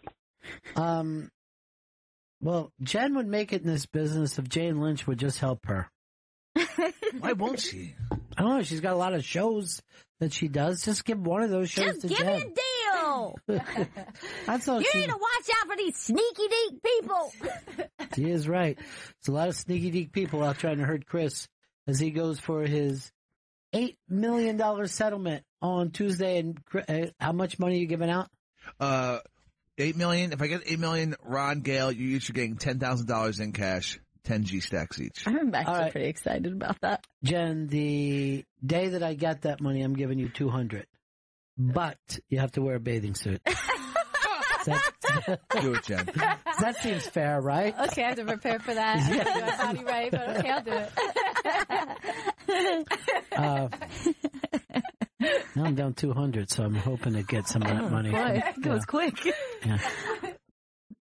Maybe you could set up your apartment as an Airbnb. That was the fucking funniest moment of my life. So just, I don't know, think about some investments. Buy my place, turn it into an Airbnb. And then I'm like, but you live there. And he said, I'll sleep on the couch. Not a big deal. You can sleep on the couch now. Which is so weird because he grew up like sleeping on the couch. Like Crying here about he'll be a millionaire and still sleeping on the same couch. I'm a businessman, all right, Gail? Everyone's doing it. All right, Jen just wrote to me, I really love you guys. Imposter syndrome is what I have. I don't know what that is. Is that when you see something you want to be it? Is that imposter syndrome? I don't know what imposter syndrome is. I like the name, though. We wanted to plug Dan Perlman. He's, of course, worked with us for a long time, and he wants to be on Kevin Hart's new online TV station, I guess you call it. That's the Laugh Out Loud network. Yes, so I've just retweeted it. Mm-hmm. So even if you've voted before, you can vote again as long as it's I think you can only vote like every 24 hours. So even if you voted for him early in the week, go ahead and hit it. All right. Jen has found imposter syndrome. What does it mean, Jen? It's a concept describing high-achieving individuals who are marked by an inability to internalize their accomplishments and a persistent fear of being exposed as a fraud. We were talking about that earlier today, that everybody feels like a fraud. Imposter syndrome. Everybody is a fraud. We live phony and they're lying on. That's Chris Stanley, the billionaire. I'm going to turn this $8 million into $1 billion. Dude, do you believe that you'll be dining in the clubhouse at the fucking track? Oh, my God. It's always been a dream. I didn't even think of that. That's exciting. I can go up to Saratoga, be in the clubhouse up there. Belmont Clubhouse. Everything's going to be great. Clubby. I knew some guy, he hit fucking numbers somehow and made a lot of money. He was working at my place. And somebody at the time was hitting me up to invest in this. It was like a timeshare golf course was the idea, right? Mm-hmm. It was down in Florida. So they fucking come to me with this thing and I look at it. It was far away from where I lived and I don't really play golf. I played some golf and it didn't seem like, I don't know, timeshare golf? Whatever. This fucking guy who was working like as a cook or something hit a fucking number big and they got him to invest months later. Everything was gone. Oh, no. Shit. Yeah. Because one of those things where this happens all the times, like when people open a restaurant, they figure by the third month we'll already have $18,000 a week coming in. So, and then when you find out you only got $4,000 a week coming in, you're fucked. Yeah. You know? This happens with so many businesses. Yeah, you ever see that? It's like so sad, and it happens a lot in the city anyway, but you see a restaurant, they work on it for so long, and then like within the year, they close, and you're like, fuck, that stuff can just eat you alive like that fast. Yeah. The business that you want to be in is the used restaurant supply company because you can go down. There's a place in the Lower East Side that you can buy mixers or you can buy stools and kitchen. Yeah. So fucking cheap because people go through it all the time. There's one in my neighborhood, too. It's just all old equipment. Everybody always thinks to themselves, as soon as I get this place up and going, Yeah. It's going to be amazing. They're like, I like food. I like designing this restaurant. Of course it'll be a success. You know who does it all the time too? Retired cops. Because you retire young when you're a cop, right? Right. So you're like, I can take that and then make it a fucking great bar, like the kind of bar cops like to come to. And you're like, I know, but so many of you guys own bars. You know what I mean? We can't all be, just can't be cop bars wherever you go. But there's this weird thing that I like bars. I'm in bars. Yeah. Why don't I own a bar? I'll do what that fucking guy does. But the weird thing about business people is they don't care whether they're running a bar, a fucking hamburger stand, selling fucking shoes. It's the same. They're just business people. Right. You know? It's like if you took fucking Vito, wherever you put him, he's going to be a big Italian guy. Right? That's it. Everybody is a fraud. One big phony and it's plain to see. It makes that song sad. I know. But I'll still enjoy the ba ba ba ba ba ba ba ba ba ba ba ba. Hey, what's up, Chad?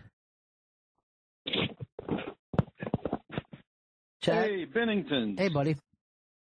How's it going? So fucking good, man. Just enjoy the summer. Hey, I want to go back to this settlement thing. Yeah. We got to talk about this lawyer, Chris's, a little bit. I mean, did he get his law degree from an online institution or something? I don't know, dude. Is he handling a bunch of people? Yeah, all right. So I had one lawyer, and then one larger firm and lawyer took all the cases. So it's under one guy. Yeah. And one guy's firm. Now, what happened to your old lawyer? He just handed the case off to this new lawyer. Why? What did he get out of it? I'm not sure. I can't remember. This was a long time He ago. just hated Chris. Yeah, come on. Believe me, I'd give Chris out for anything. Fuck. Zito wrote to me when Opie left, and they were figuring out what to do. He goes, "Are you going to get in on this draft and draft some of the people that all Opie's old producers?" Mm-hmm. And I said, "I already have Chris up to trade for a bag of fucking practice balls." And he goes, "That's a fucking veteran move. That's very Belichick. Make sure your salary cap is fucking ready." I heard you got an angry email from Don, huh? Yeah, an email about the system here. You never had that problem before? I didn't have it before, no. What the email was about? No, I was never told about that problem before. It's like, it seems like you're on his wrath lately, buddy, and I can't handle that. That fucking your stink gets onto me. Yeah. You know what I mean? Oh, and it is quite a stink. Yeah. Come on. I need a sweet-smelling producer that the bosses like. I'm going to get back on his good side. I can't. He's sniffing you out. I Chris. can't be in a position where the bosses can't stand my producer. You're not going to smell my stink. I got an idea for your $8 million. Ready? Okay, yeah. Stock at SiriusXM. Should I? Yeah. Yeah. That way we'll be able to fucking do whatever we want around here. We're stock owners. We own you people. You start ordering Don around. Yeah. I own $8 million in stock in this company. I'm sorry, it's 7.9 now. That fast. The fuck? We just got the Beatles. Fuck. This was a huge mistake. What have you been listening to lately on SiriusXM? I've been a lot into that fucking Carolina. Yeah, music. the Carolina Shag is just like, it's such a cool station. Is that and the it was name like, of it? Is that just for the summer, I imagine? I think so, yeah. I assume that it was because it just popped up. Mm-hmm. Or at least I was not aware of it until just before a couple weeks ago. But I wasn't even aware of it as a genre, so I'm just turned on to everything. I feel like I let you down then because I got obsessed with them years ago. But every time I listen to them, I end up over on Soul Town. I'm like, this is great, but I'd like to hear some of the hits, please. Carolina Shag is going to September 6th, Channel 13. That makes sense. Yeah. It's summer music. We gotta fucking just put our shag fucking shoes away, man. You can't be shagging in the winter. No, shagging for the winter is for fucking drug addicts. Shagging these boots? Everybody is a fraud. Chris, if they tell you they're kicking it out, what happens? If they say you're getting 0? I have a freak out, I spit in their face, and I get arrested. Who's they, though? Who's getting the fix? Who are you blaming? Your lawyer, their lawyer, or the judge? The Con Edison and the judge. Mm-hmm. If the fucking judge they're in cahoots together. If this fucking judge throws this case out, I'm gonna fucking lose my shit. I hope there's not a court officer there. I hope somebody's fucking videoing. There has to be. I can't. How does that happen? And my lawyer was like, that was the first thing he told me like a month ago when he called me. Did you inform him that you were going to freak out if that's... Oh, no, I'm not going to tell him that. They wouldn't want me there. Leave the element of surprise. Exactly. Yeah. This motherfucker wants to open this can of worms. Good fucking luck. Please, can you at least click on Facebook Live or something? Yes. Go in there with Facebook. You want me to send Justin with you? Or would you feel better with Spencer Berger? Spencer, now look, when you start hearing me scream, fuck, hit go live. Do not fuck this up, Spencer, okay? We're a team now. There's a couple hundred in this for you. $200. You know how much that's worth in your school that you love so much? 200. Fuck you, Vito. Exciting though. I know. It is exciting, but I'm a little nervous. I'm nervous for the freak out. I'm not at all. Either way is a win for me. Are you getting 10 grand? Or pure gold. Or pure gold. Hey, we got to get out of this studio quick today. It's being used, huh? Yes, it is, yes. For what? The Roland's Food Court. Ooh. Any leftovers? There usually is. I'll find out. I'll give a look-see. Do you know this Italian restaurant? It's Rao's. Rouse or Ray? Yeah, I know what you're talking about. So, this restaurant is 119 years old. Mm-hmm. 119 years. It's up on 114th Street in Harlem, but it's an Italian restaurant. Even in the worst days, they said, of New York City, you could park out front and leave your keys in the car, and you would be safe. Right? That's the kind of clientele. So I'm reading the thing. The guy, the detective that's running for mayor on the Republican ticket, and some people say that they based the movie Bad Lieutenant on him. What's his name, Chris? I'm looking it up. Yeah. Bo Dietl. Yeah, Bo Dietl. Right? So Bo Dietl has had a Thursday night table there for 10 since 1977. And you can, if you're a regular for years, you're like, this is your night, this is your table. If you can't make it, you're responsible for that table. Your friends can't fuck up and be an asshole or anything, right? Or you have to but if you call this place on any given day and say, I'd like to make reservations, they go, we don't have anything for a year. What, can I make it for a year from now? Not yet. Call back later. They never, right? So there was a list of people that was like, have had a table in this one. And one of them was Charles Koppelman, who's Jenny Hutt's dad. Oh my God. Yeah. And a long-time music guy. Yeah. You know, like a long-time, like one of the real great music executives of all time. That's wild. Isn't that great? Really crazy. I don't know anyone who's ever eaten there. Like, personally, like, who's ever actually... The only way you can go is if you go as a guest. That's the only way you can get in. Yeah. So they're saying, like, Bo Dietl will bring people. That's part of the reason why people are like, hey, Bo, you want to come to my party?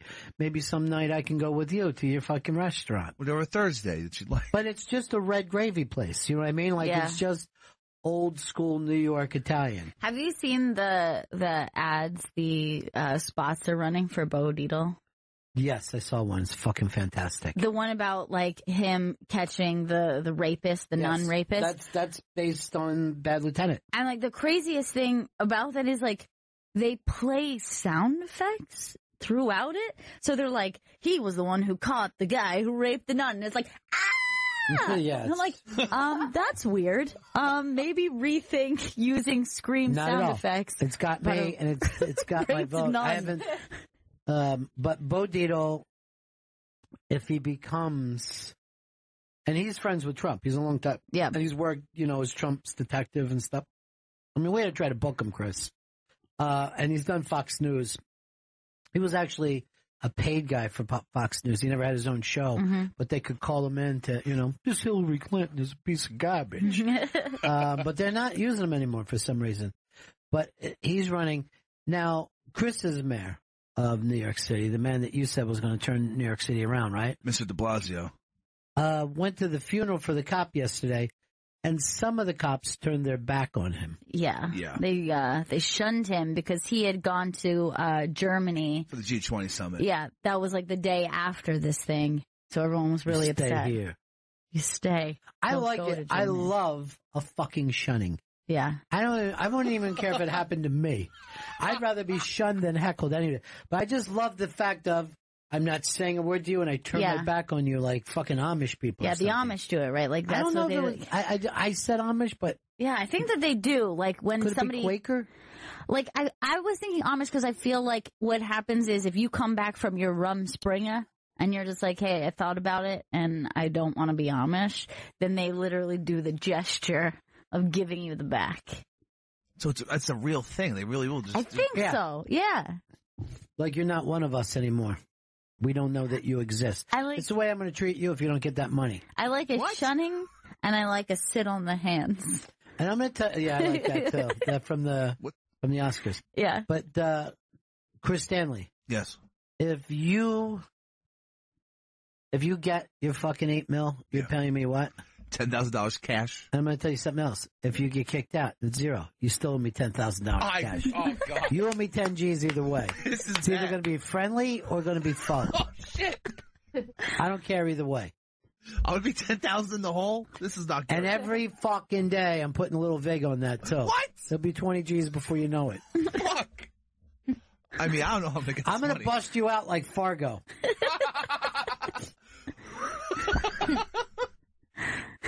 I'll tell you something. We could use a fucking another parking lot. All right, remember how this parking lot closed? Oh, yeah. Across the street closed. Are you We serious? don't have anywhere to park for the people who are fucking coming here to SiriusXM. Oh, that's pretty serious. Yeah. A lot of SiriusXM. people come with drivers, like all the guests and stuff. No, I ain't gonna. I understand. You got to go all the way down the block now. Not gonna do it. Now, what? Here's what I don't understand. How have I got myself to the place now where I'm upset that a parking lot is gone? Like, they paved paradise, they tore down our parking lot. We're supposed to hate parking lots, but there's no fucking way to park if you come in here in an iron horse. And I'm saying that so Justin knows what I'm talking about. Our strange ways confuse him. All right, this is another story that was out today. It's up there, I think, with a good shunning. Mm-hmm. Woody Allen has taken his jazz band to Germany, where they're just loving him. Two topless girls ran on stage and were yelling out in German, baby rape or whatever they were yelling, because of what happened years ago in his case. He's 81 years old. And they still fuck with him about this, even in Germany. But what was weird is, like, Woody had no idea what was going on. He's like, what are they doing? Like, is this a good thing or a bad thing? And they were topless? Yeah, they were topless. Germans believe in taking the fucking shirt off to get their point across. They popped the top off. And the other family, Mia Farrow's family, said good. Mm-hmm. They love it. Yeah. These women are serious. Now, I've seen Woody play jazz before, right? He plays in this hotel on the Upper East Side every Monday nights. It's pretty expensive, too. Woody doesn't say a word all night. The fucking room isn't much bigger than the studio that we're in. Wow. Whoa. Mainly, it's European. He doesn't say anything like that. He doesn't say words. He has a guy with him. See the guy right next to him? Yeah. That guy's fucking great. And he'll just fucking just whisper in the guy's ear. And the guy goes, hey, now we're going to play Pity Pat Blues, And they just bring into this thing. But you were sitting away from, I'm not even kidding you when I say this. I'm 3-4 feet away from Woody Allen. Wow, that's wild. Well, I should have taken my shirt off right on stage. Said something in German. Yeah, yelled out some shit in German. He would have known. Not this again. But it's very weird that And that family, Mia Farrow's family, feels like he gets a free pass. They do, yeah. Ronan's not a big fan. He's constantly tweeting about him. About Woody. Mm-hmm. And if he gets an award or something, they tweet some stuff. And I want to find, I don't know where it is right now. Maybe it's in the post. I want to find something that the family said. The Farrow family? Yeah, the Farrow family. They get a little pissed at Woody. Yeah, they do. They gotta just let it go. But isn't... Well, come on, Chris. You don't say that with with fucking Bill Cosby. Yeah. You know what I mean?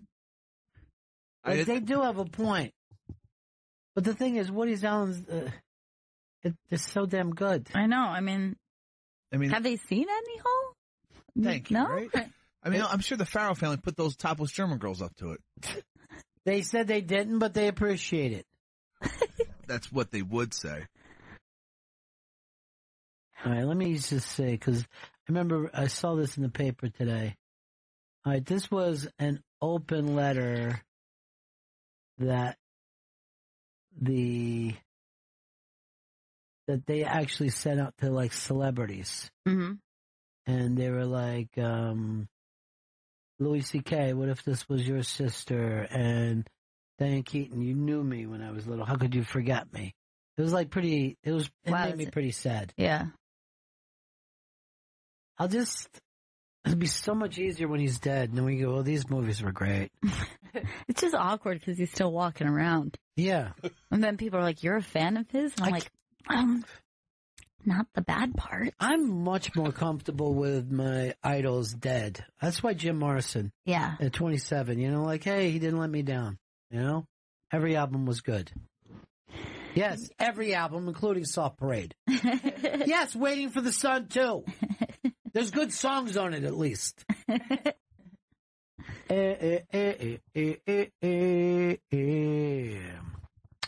Louis C.K. and Sarah Silverman also got Emmy noms for their outstanding writing for their specials. Oh, that's cool. Yeah. I love Sarah Silverman's special. Really, really funny. She's always funny, but I gotta tell you the truth, I haven't seen the special. There's too many specials out. I know. It's like almost not special. Right. How often? Yeah, they say constantly. There's nothing special about a special, am I right? And then I always do this, especially this one, huh? Special. And then they go like this. Special. You went too far with that. You really fucking... What are tonight's specials? What's the special du jour, right? Fucking specials. I hate them. A special should only come around like with Halley's Comet. Every 86 years, you should make a special. That's fucking special. But, fucking Jeffrey Gurian farting into an ashtray, that gets released by Netflix? Vito, you're going to be wearing a bikini for Jeffrey Gurian's red carpet. Oh, no, he didn't tell me about this. Mm-hmm. That's his Just request. do it. Will he let me get pictures with people in the bikini? Do it. Mm-hmm. No. You get pictures with nobody. Oh, man. You're fucking garbage. If anything, tape the fucking camera to your head so nobody knows you're doing it. You and Justin should have to fucking carry him in like he's Cleopatra. I would love it. Here's Jeffrey Gurian. Tomorrow was going to be Jeffrey's big fucking day. And then Chris took the recording that we did and he pissed on it. Dude, you should give me an extra 100 G's for the fucking pain and suffering you gave me. All right. If the $8 million comes in, I'll throw you the I thought you were going to try to fucking fix it. I did, but I don't think it's good for. I don't think it's radio airworthy. Did you hear it, Gail? Yeah, I heard Did you think it was radio airworthy? I think like the things that I thought could be fixed did get fixed. That there was like a hiss throughout, but there are a couple of kind of bad mics in it. One is low and the other one peaks out too much. Which one? So, whose mics? My mic is low, and Ari's mic peaks out. Perfect. I got no problem.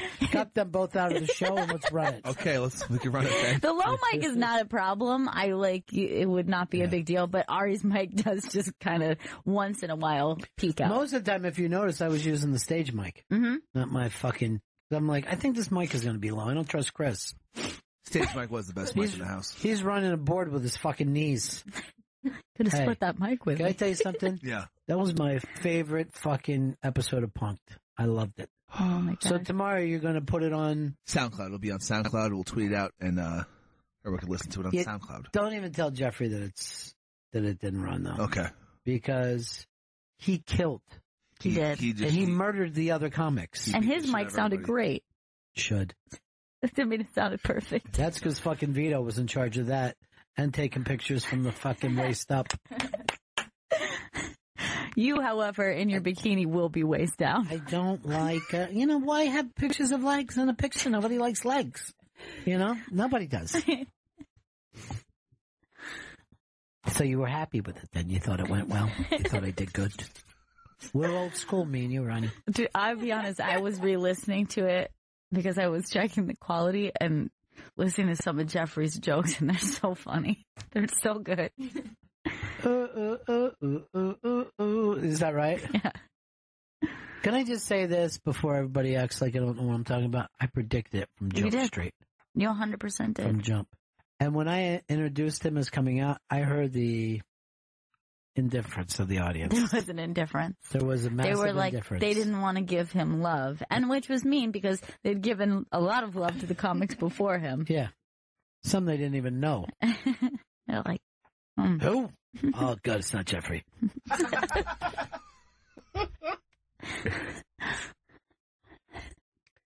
Everybody is a fraud. So, Vito, also, you might have to... Oh, the other funny thing is I was talking about Jeffrey when I gave him my guys. And I go like this, hey, really sorry about Don Jr. because he loves Don Jr. Oh, really? Because Don Jr. sent him a thank you note. And... What was he thanking him for? I'll put them in a column somewhere, put them in a Comedy Matters, whatever. Don Jr. is just a guy who follows up with thank you notes, and Jeffrey never gets them. So he's like, I really think Trump is going to be a good president. When he got elected.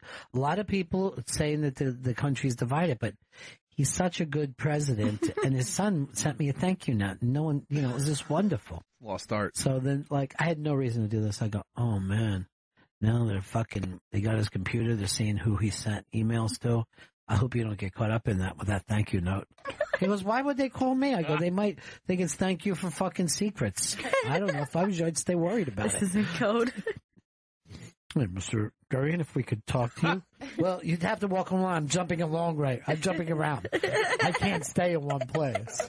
All right, we're taking this on the street. We're jumping around. There's a chopper over his fucking head as he goes from comedy club to comedy club. Oh, really? So this is a free dip. Thank you. No, I don't need a cracker. I just put it on my fingers. I haven't paid for food since 1979. I take my own straw with me in case it's just a fruit punch. You just put my mouth down, just suck some of it up. Vito, don't touch any of that. It's not for the fucking underlings. He doesn't want his picture with you. Now make sure I get 7 with him. Let me get 2 pictures with you, drive back to your house, go in your house and have a picture. Is that too much? Can I misquote you for my column? Thank you. Oh my God.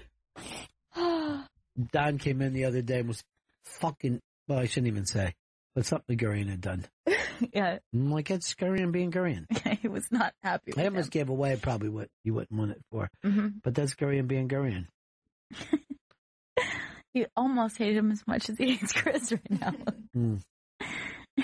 I'm going to turn it around. I don't know what went wrong with you guys. The way you were sweating down in Texas. I think that was never got over that sweat. That was. Don took one look at this sweaty boy, and he was like, "You know what? I hate this guy." Don actually. As I it, I realized it was true. Yeah. Don fucking handed me a sopping wet shirt, and he goes like this. This is what he wears around. I go, Don, I'm going on stage right now. Okay? I've got to do that work. I'll get back to you. He goes, look. Here's the proof. He wears this as clothing. And then Don just wringing it out. So it's sweating all down on my feet. And I go, Don, I understand your problem, but I have to go on stage and do an interview. I can't be thinking about that sweating. Oh my God, I can't have another. Oh my God. It was Texas and it was hot and I was sweating. And But was there anything else that you did? No, everything went well during that trip. We had a problem with something, and you texted him, and what did he write back to? Oh, let me find it. I was late at night, so I think that the initial text was, I can't do anything about this at 11:40 a.m. But I was just trying to inform everyone of what was happening. Oh, this is not texting time. Oh my God. Oh. It's your boss. I know. He hates you. He does. He hates me. Maybe he'll change his tune once you win that $8 million. Yeah, that's a good point, Gail. I'll get that fat cash. And everyone will want to be your friend. And you'll be allowed to sweat as much as you want. Thank you.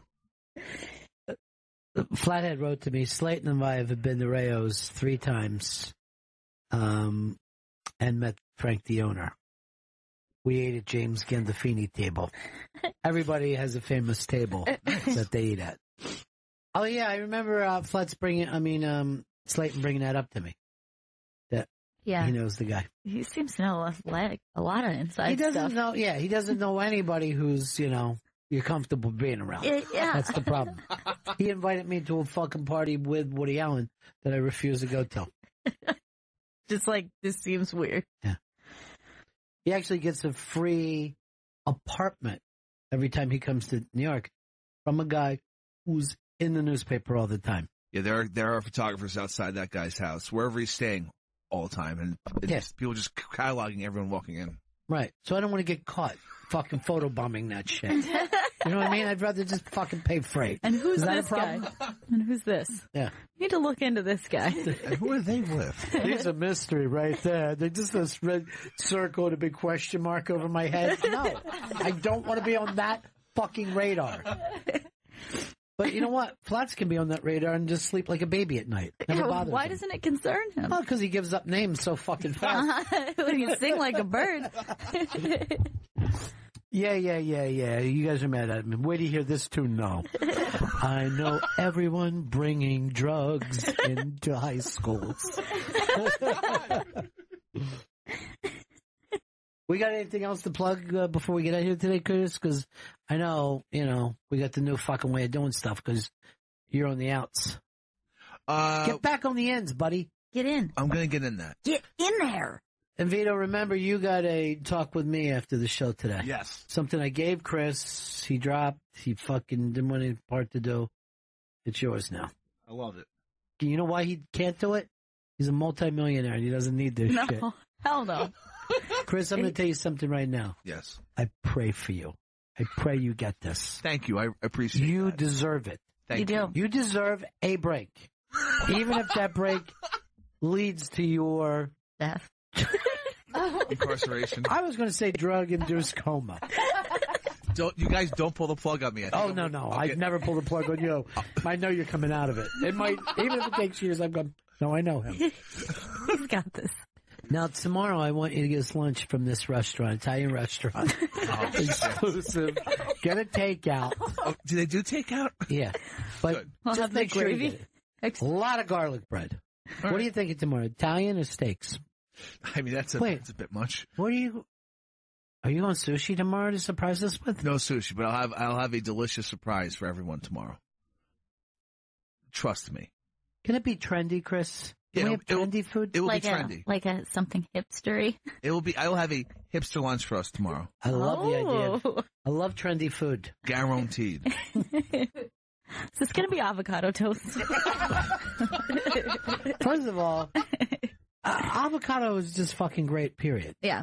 Why are people just catching on to this? I don't understand why everyone's like, these fucking hipsters with their avocados. I'm like, everyone likes avocados. A good fresh avocado is the greatest thing in the whole world. And I literally remember the first time I was in California. I had a turkey club. I bite into it. I'm like, what? Is this a turkey club or magic? And they're going, oh, there's an avocado. It was just picked today is on there instead of the tomato. I say, you've taken something shitty like a tomato, throw it out, and put a ripe avocado like, and they're like, yeah, it's California cuisine. I go like this. I feel like I'm in heaven right now. I go, heaven is a place on earth, the way that girl from the Go-Go sang. So yeah, let's not blame the hipsters on the avocado. Yeah. I mean, who doesn't like it? It's like a fat that grows on a tree. Like it's a like, tree fat. It's like butter, but on a tree. Yeah, tree butter. So good. Good butter. Good butter tree. Yeah, Good butter tree. That'll be the name of our restaurant, Good Butter Tree. We're going to make a lot of money, Chris. Invest. Yeah, you guys need an investor. I was about to say. Yes, we need somebody to come in at 100%. Will you do it, Chris? Will you make Good Butter Tree happen? Because I believe in this, but don't want to risk a dime of my own money. Now, what's on the menu besides avocados? Why not? We don't need anything else. No. Maybe some avocado juice. Mm-hmm. You know? That sounds good. I'll drink that. You ever have an avocado smoothie? Never. So good. What's the other, like, hipster, trendy food right now? Because it seems like the banh mi is already... Poke is very trendy. Poke is Hawaiian. Yeah, so it's kind of like, it's got sushi-type vibes because it's like raw fish, but there's seaweed, there's avocado, there's a bunch of shit. It's a Hawaiian dish. Yeah, and it's so good. Poke. Maybe poke tomorrow. Mm-hmm. I don't know about the pokey, but don't worry, I'll make have something for you. Trust me. Is it going to be hipstery, though? Yeah, it'll be hipstery, yeah. Is it going to be like a unicorn latte? You know how we always meet and have a smoke before we come in? There's little tables out front on 6th Avenue and 48th Street? Yeah. I see a family using this as a lunch place, right? And they were all eating chicken sandwiches from the gay hating place. Mm-hmm. Chick-fil-A. I'm fucking so starving. I almost grabbed one of their fucking sandwiches off the table and ran with it. I'm going to be honest. I fucking love a Chick-fil-A sandwich. And like it's, I mean, I like gay people, but I like those sandwiches a lot too. It's much like a Woody Allen situation. Yeah, I understand. Like, look, I fucking love these sandwiches. I'm sorry. I love them too, but I can't do that to Fez. I'm sorry. I can't stop. I can't stop myself.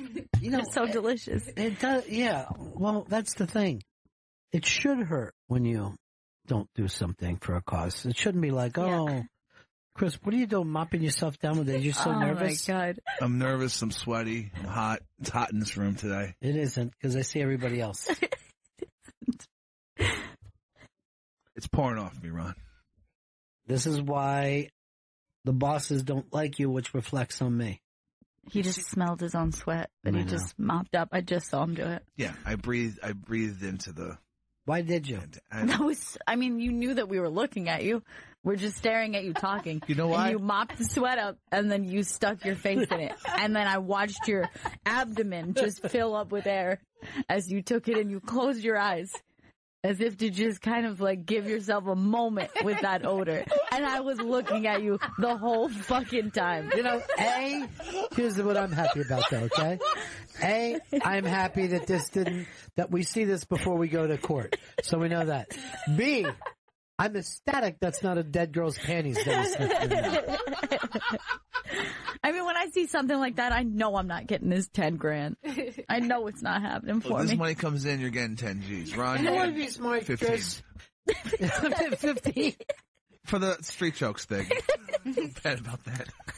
That's only worth 5 to you? My pain and suffering? Seriously. Just look at his sweat right up his face. 15 cash. I kind of like the smell. I'm saying cash. Yeah, but I'm talking cash here. No one wants a check. I'm not getting a marker. I haven't gotten a check since the 80s. Just Venmo me the money. He keeps doing it. Yeah. So weird. Maybe you could take a couple grand and fucking seal that window so we don't have to see you. I'm gonna brick this up, guys. Thank God. Oh my God. the other shows are like, what the hell happened in here? Yeah. Well, Chris won a lot of money, so. So we had to seal him away. We think his corpse is in there. We don't know, though. You think we're only 2 weeks out from going to Montreal. I can't believe it. And it also just feels like that wasn't that long ago that we were in Montreal. This is what happens with time. Yeah. They say that the older you get, time speeds up. It's really scary. And I'm getting down now that every year feels like a second. It's so horrible. Do you remember how long everything felt when you were a kid? Summer was the longest thing that could be imagined. A fucking school day. Yeah. Was unbelievably long. Like, yeah, you would find out like something great was going to happen, and you're like, when's it going to happen? And it'd be Friday. And you'd be like, oh my God, See, what? You know how they, No. when you heard when you were a kid, they were like, life feels like a blink of an eye when you're dying. And I was always like, oh, thanks for the lie. But I can get it now that I get older.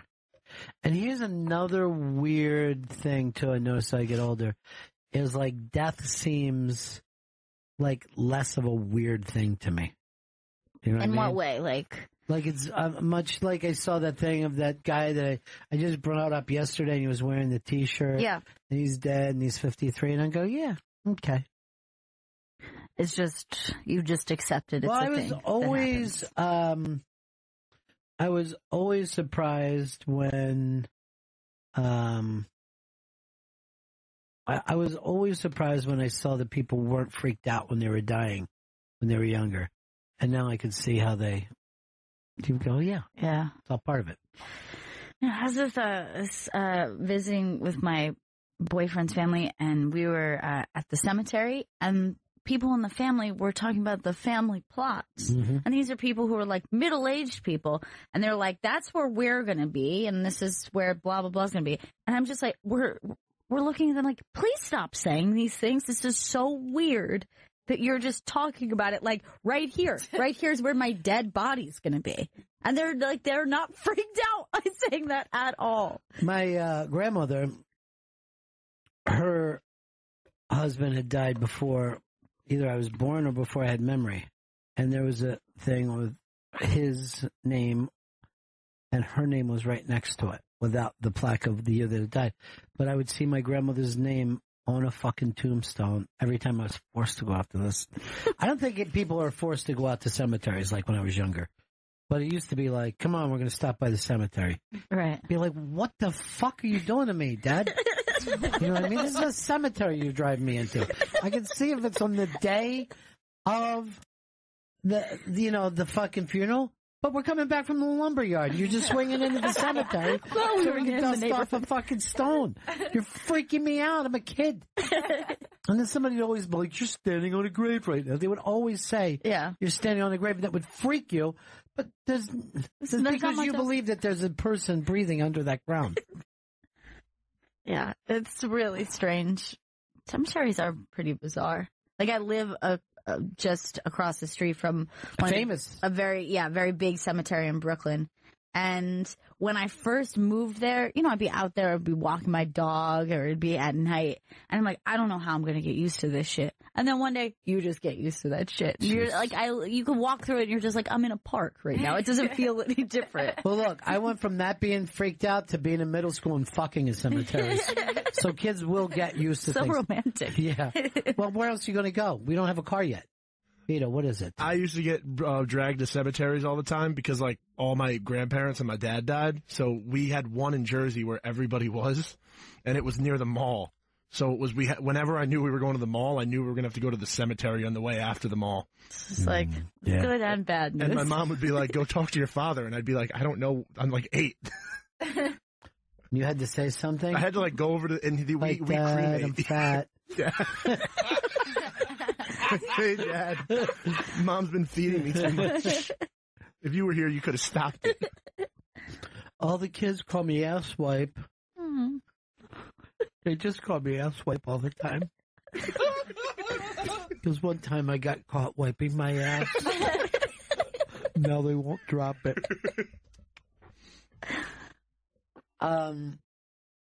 Hey, Mona, what's up, darling? How's it going, my favorite Benningtons? Stanley is so disgusting. How does he have a girlfriend? It's a good question. And I'll tell you, totally a good question. It's like, what is she? Is she blind and deaf and dumb, or she's actually not. What the fuck, Mona? Jesus Here's Christ. the thing. She might be dumb, but very attractive, very intelligent. Yes. Hardworking, got her shit together. Very person. successful. Yeah. Isn't that frightening? Sweet. I mean, I was. When I met her, I hugged her twice. I was I was crazy. I probably would have too. I'm not kidding. I was crazy about her. When I just saw her, I just wanted to. Well, didn't you want to knock some sense into her? No, I don't want to give her any fucking backstory. I just told her. Everything. He's a great person. I actually said. Come on, Gail. Would you date a Stanley? Well, there's only one, so it would be me. Stanley. Look, I was very surprised, but she is incredibly sweet, smart, attractive woman. She's the kind of woman that you want in your family. She really is. She's great. Well, I'm not saying anything against her. It's him. There's what? I had to really try to play it cool, so I didn't have to be like, we're gonna be sisters. Like, I didn't want to be like, please don't fuck this up, Chris. I said this. I'm like your dad now to her. And I go, I'm going to know everything that you do from this point on. I'm going to be involved in every situation in your life. All right, guys. I love you all. You guys are awesome. Thank you. But by the way, you have to know this about Chris. We love him unconditionally. Thank you. Of course we do. I appreciate that. That's why I don't understand why Don can't stand you. Send me Justin into. I haven't talked to him today. Justin! Look at the way he talks to him. I know, it's terrible. All right. Justin has a girlfriend, too. Anybody ever see a picture of her? No. Never. I haven't. Justin, you ever share the pictures of your girlfriend? No, I have not yet shown you guys. Is there a reason? No. I just, I didn't know if she wanted a public life yet. We haven't talked about it. Well, we don't have to put it online. Just show it to us here. Oh, yeah. Yeah. I left my phone was charging in there. I understand. Now, you've been with her for how long? But yeah, just over a year. We met at Formula One, the race last year, and yeah, we bonded over the fact that we have a creepy neighbor. She lived across the street. And... Sexy. Sexy. Don't you hate that creepy neighbor? So you're going to go up to Montreal before we do, right? Yeah. That should be exciting. Yeah. No, for sure. I'm definitely going to try to catch as many shows as possible, too. What show are you really looking forward to? Nasty Show. Nasty Show is playing like every night, but Jim Carrey's there to get an award. Really? You never see Jim Carrey anywhere. Yeah. I would be To me, very Jim Carrey is the sighting to have. Yeah. And it's hard to see. There's a lot of times those guys are in and out, right? Yeah. Yeah. Oh, yeah. The VIP treatment, like the whole way through for like the A++ Wait, guys. Yeah. I just thought of a great idea. So we're doing one-on-one. We're bringing up, open mic guys. Then Jim Carrey comes walking out. Oh, shit. And we're announcing him like he's a bad comic or a new comic. Right. Place goes fucking crazy. I look over to Justin. I give a big thumbs up. You did it, buddy. You fucking nailed this. Can you secure that for us? And Mike Myers. I'll do my best. Yeah. If not, just straight up kidnap them. Actually, at the end party on Friday night is when all the biggest stars. Jim Carrey will probably be there. Mm-hmm. And I saw Mike Myers there 2 years ago, and then I believe Jimmy Kimmel and Mike Judge were there last year. That's the one that's outside? Yeah, the outside party. You guys like to hit every party, right? Yes, we do. It was a lot of fun. Monday, I'll give everybody their assignments. Okay. I'm excited. I'm going to give you the most, then. I'll take it. I know. Actually, I think Justin can probably even do more than I've even lined them up with. And the girls, well, what can we expect out of you? Just enjoy ourselves. Party. That's how you see these things. Ching, ching. What I'm going to do is get dressed 3 times that day. There's a party every night, right? Yes, there is. There is a party every night. I think Wednesday is Netflix, Thursday is Comedy Central, Friday is Funny or Die, and I'm not sure what's on Saturday. Saturday is the last night party, right? Yeah. I don't think there was a party Saturday night, but everyone ended up hanging out. Once we were all hanging out outside the hotel. That was the blast. awesome. Yeah. That was a party in And itself. everybody was exhausted. Yeah. And everybody just felt good about the week. We're out there like 4 And in that's the morning. weird. I'm going to take it back to what Gail said. No way does that feel a year ago. Nope. It's really strange. It's weird. The Comedy Jam shows I want to find out about, too. And what's your fucking deal? Big J's, what's your fucking deal? It's going to be so much fun. It's such a blast. And the Nasty Show is all of our buddies, too. And then also David Tell is doing something up there with somebody else. I forget who. So just having a Tell in town is, to me, as good as it gets. It's really overwhelming. Like, that's what I remember Comedically most. overwhelming? Yeah, like that last year when we went and we got there and it just felt like there would be like 6 shows going on at once, and I was like, I can't go to like everything, and it's really frustrating. Yeah. Missing on some things you really, really wanted to see. Yeah, I know that's happened to me all the time. It's very hard, too, because people will leave shows because they want to go to the next one. Yeah. So a show will be going on, the headliner comes out, and people jump up and start running. Right. And I'm like, oh, this is terrible. And everyone's like, no, it isn't. I go, yeah, it is. They go, no, awful. this happens all the time. I go, it doesn't stop it from being terrible. Still awful. No one wants to be in the middle of their set and see 30% of the audience stand up and start walking. I go, oh, I want to see somebody else. Dave's going to be doing something with Jeff Ross. Jesus. Show called Bumping Mics. Are they on stage together? I believe so. I don't have a lot of details. Sounds like their mics will be bumping. Oh, that's bad. That's bad for us. Sounds like fucking Chris is recording it. He just did such a Chris Farley thing where he was just like, oh, idiot. That's why, like with Chris, when he told me that, and this has never happened before in my career, I just had to write back, okay. Because he knows. I don't have to yell or point it out. I just don't have to say anything. I know. That's why it's $15,000 on Wednesday. $15,000 is nothing compared to what you've done. You should put an extra 0 on that, and then fucking you should take out a loan, no matter what you get. Take out a loan. So is your girlfriend coming to this? Oh, yeah. She's super excited. She's a big-time comedy fan. Well, I can't wait to meet her then. Yeah, no, for sure. She listens to the show as well. How's she think you're doing on the show? Oh, she loves it. She always gives me feedback. It's really great. Yeah. Aww, that's really cute.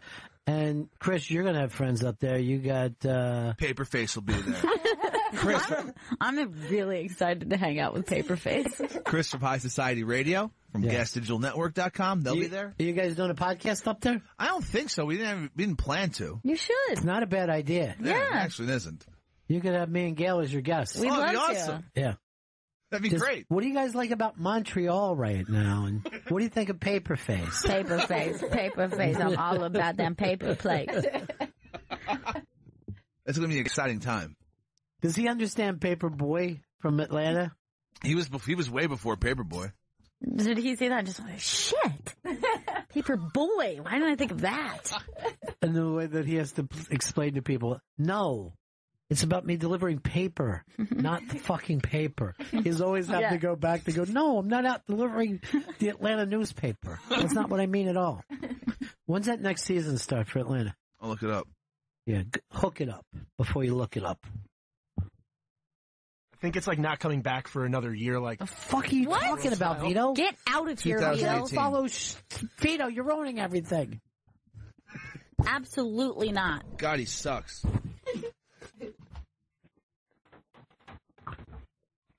Because Donald Glover's doing that new Lion King movie. Okay, So I think everybody knows Vito. He's doing the Lion Looks King. like somebody has a crush. Yeah. Like he never shuts up about Donald Glover. People do love Donald Glover, though. Is he going to be in Montreal? I don't believe so. Paperface will be there. Fun fact, Paperface has a song called Paperboy. Does he really? Yeah. Because of... No, man, it's way before Paperboy. I love Paperface so much. All right, Crazy Jen just sent me a thing that said, I asked Vito about that guy jerking off in Pompeii. He asked if it was a video. I don't know what the fuck that even means. That's weird. Why does Vito want Jack videos from Crazy Jen? From Pompeii. I like my porn American. Or maybe Japanese. Yeah, you don't have to say maybe. Don't lie.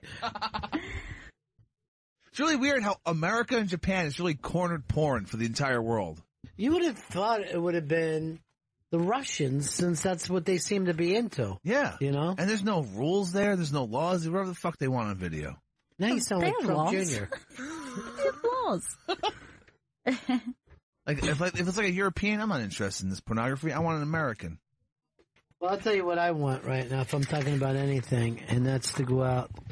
Because I've seen it already, and I love it, but I want to go out and see it with an audience.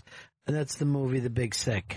Based on the real-life story, love story between Kumail Nanjiani and Emily V. Gordon. The Big Sick tells the story of Pakistan-born aspiring comedian Kumail, who meets grad student Emily, played by Zoe Kazan, after one of his stand-up sets.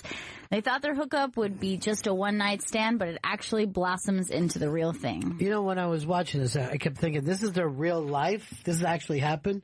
So this new relationship complicates the life that is expected of Kumail by his traditional Muslim parents. And when Emily is hospitalized with a mystery illness, Kumail has to face the medical crisis with her parents, Beth, played by Holly Hunter, and Terry, played by Ray Romano, who he's never met. On top of all that, he has to deal with the emotional tug of war between his family and his heart. Produced by Judd Apatow and directed by Michael Showalter, The Big Sick is getting amazing reviews. Rolling Stone calls it the funniest date movie of 2017, and the New York Times says a joyous, generous-hearted romantic comedy. Get your tickets now. Go see The Big Sick, now playing in select cities and everywhere tomorrow. All right, so we got to get ready to wrap this one up. We're back in here tomorrow. And we were talking about Montreal. If you've never got a chance to see us do Comedy 101, it's going to be amazing, amazing nights. The time, Chris, date? That is Friday, July 28th, 11 p.m. at the Mainline Theater in Montreal. It's right across the street from Schwartz's. Everyone in Montreal knows Schwartz's. It's a ridiculously famous restaurant. That's the Mainline Theater, Friday, July 28th, 11 p.m. Comedy 101. Go to the ibang.com for tickets. It's going to be a lot of fun. Then I'm also going to be hosting something with a major HBO show, but I don't think we're announcing that yet. So it's kind of an unmasked, kind of a town hall with the entire staff of the show. So this is going to be a fun trip from us. Yes, it's going to Gail, be crazy. you're going to do a Gail Meets Girls or two if you can? Yes, I am going to do that. Oh, and I'll be staying with the Trudeaus. What? Lucky. Yes. Well, it's actually in their bedroom, which seemed weird to me. La-di-da. Yeah, I guess so. I guess that's la-di-da. To me, it's just another day. You know what I mean? You do an Airbnb situation? The French are liberal. Yes, they are. Very liberal. Yeah, they basically invented eating ass. Nobody was even into it. They're like, no, eat that ass. It's great. All right, that's it for us, guys. And we'll see you again next year in 1974. Ladies and gentlemen, the evening is over. We hope you all enjoyed yourselves, and we'll see you all again in 1974. Good evening!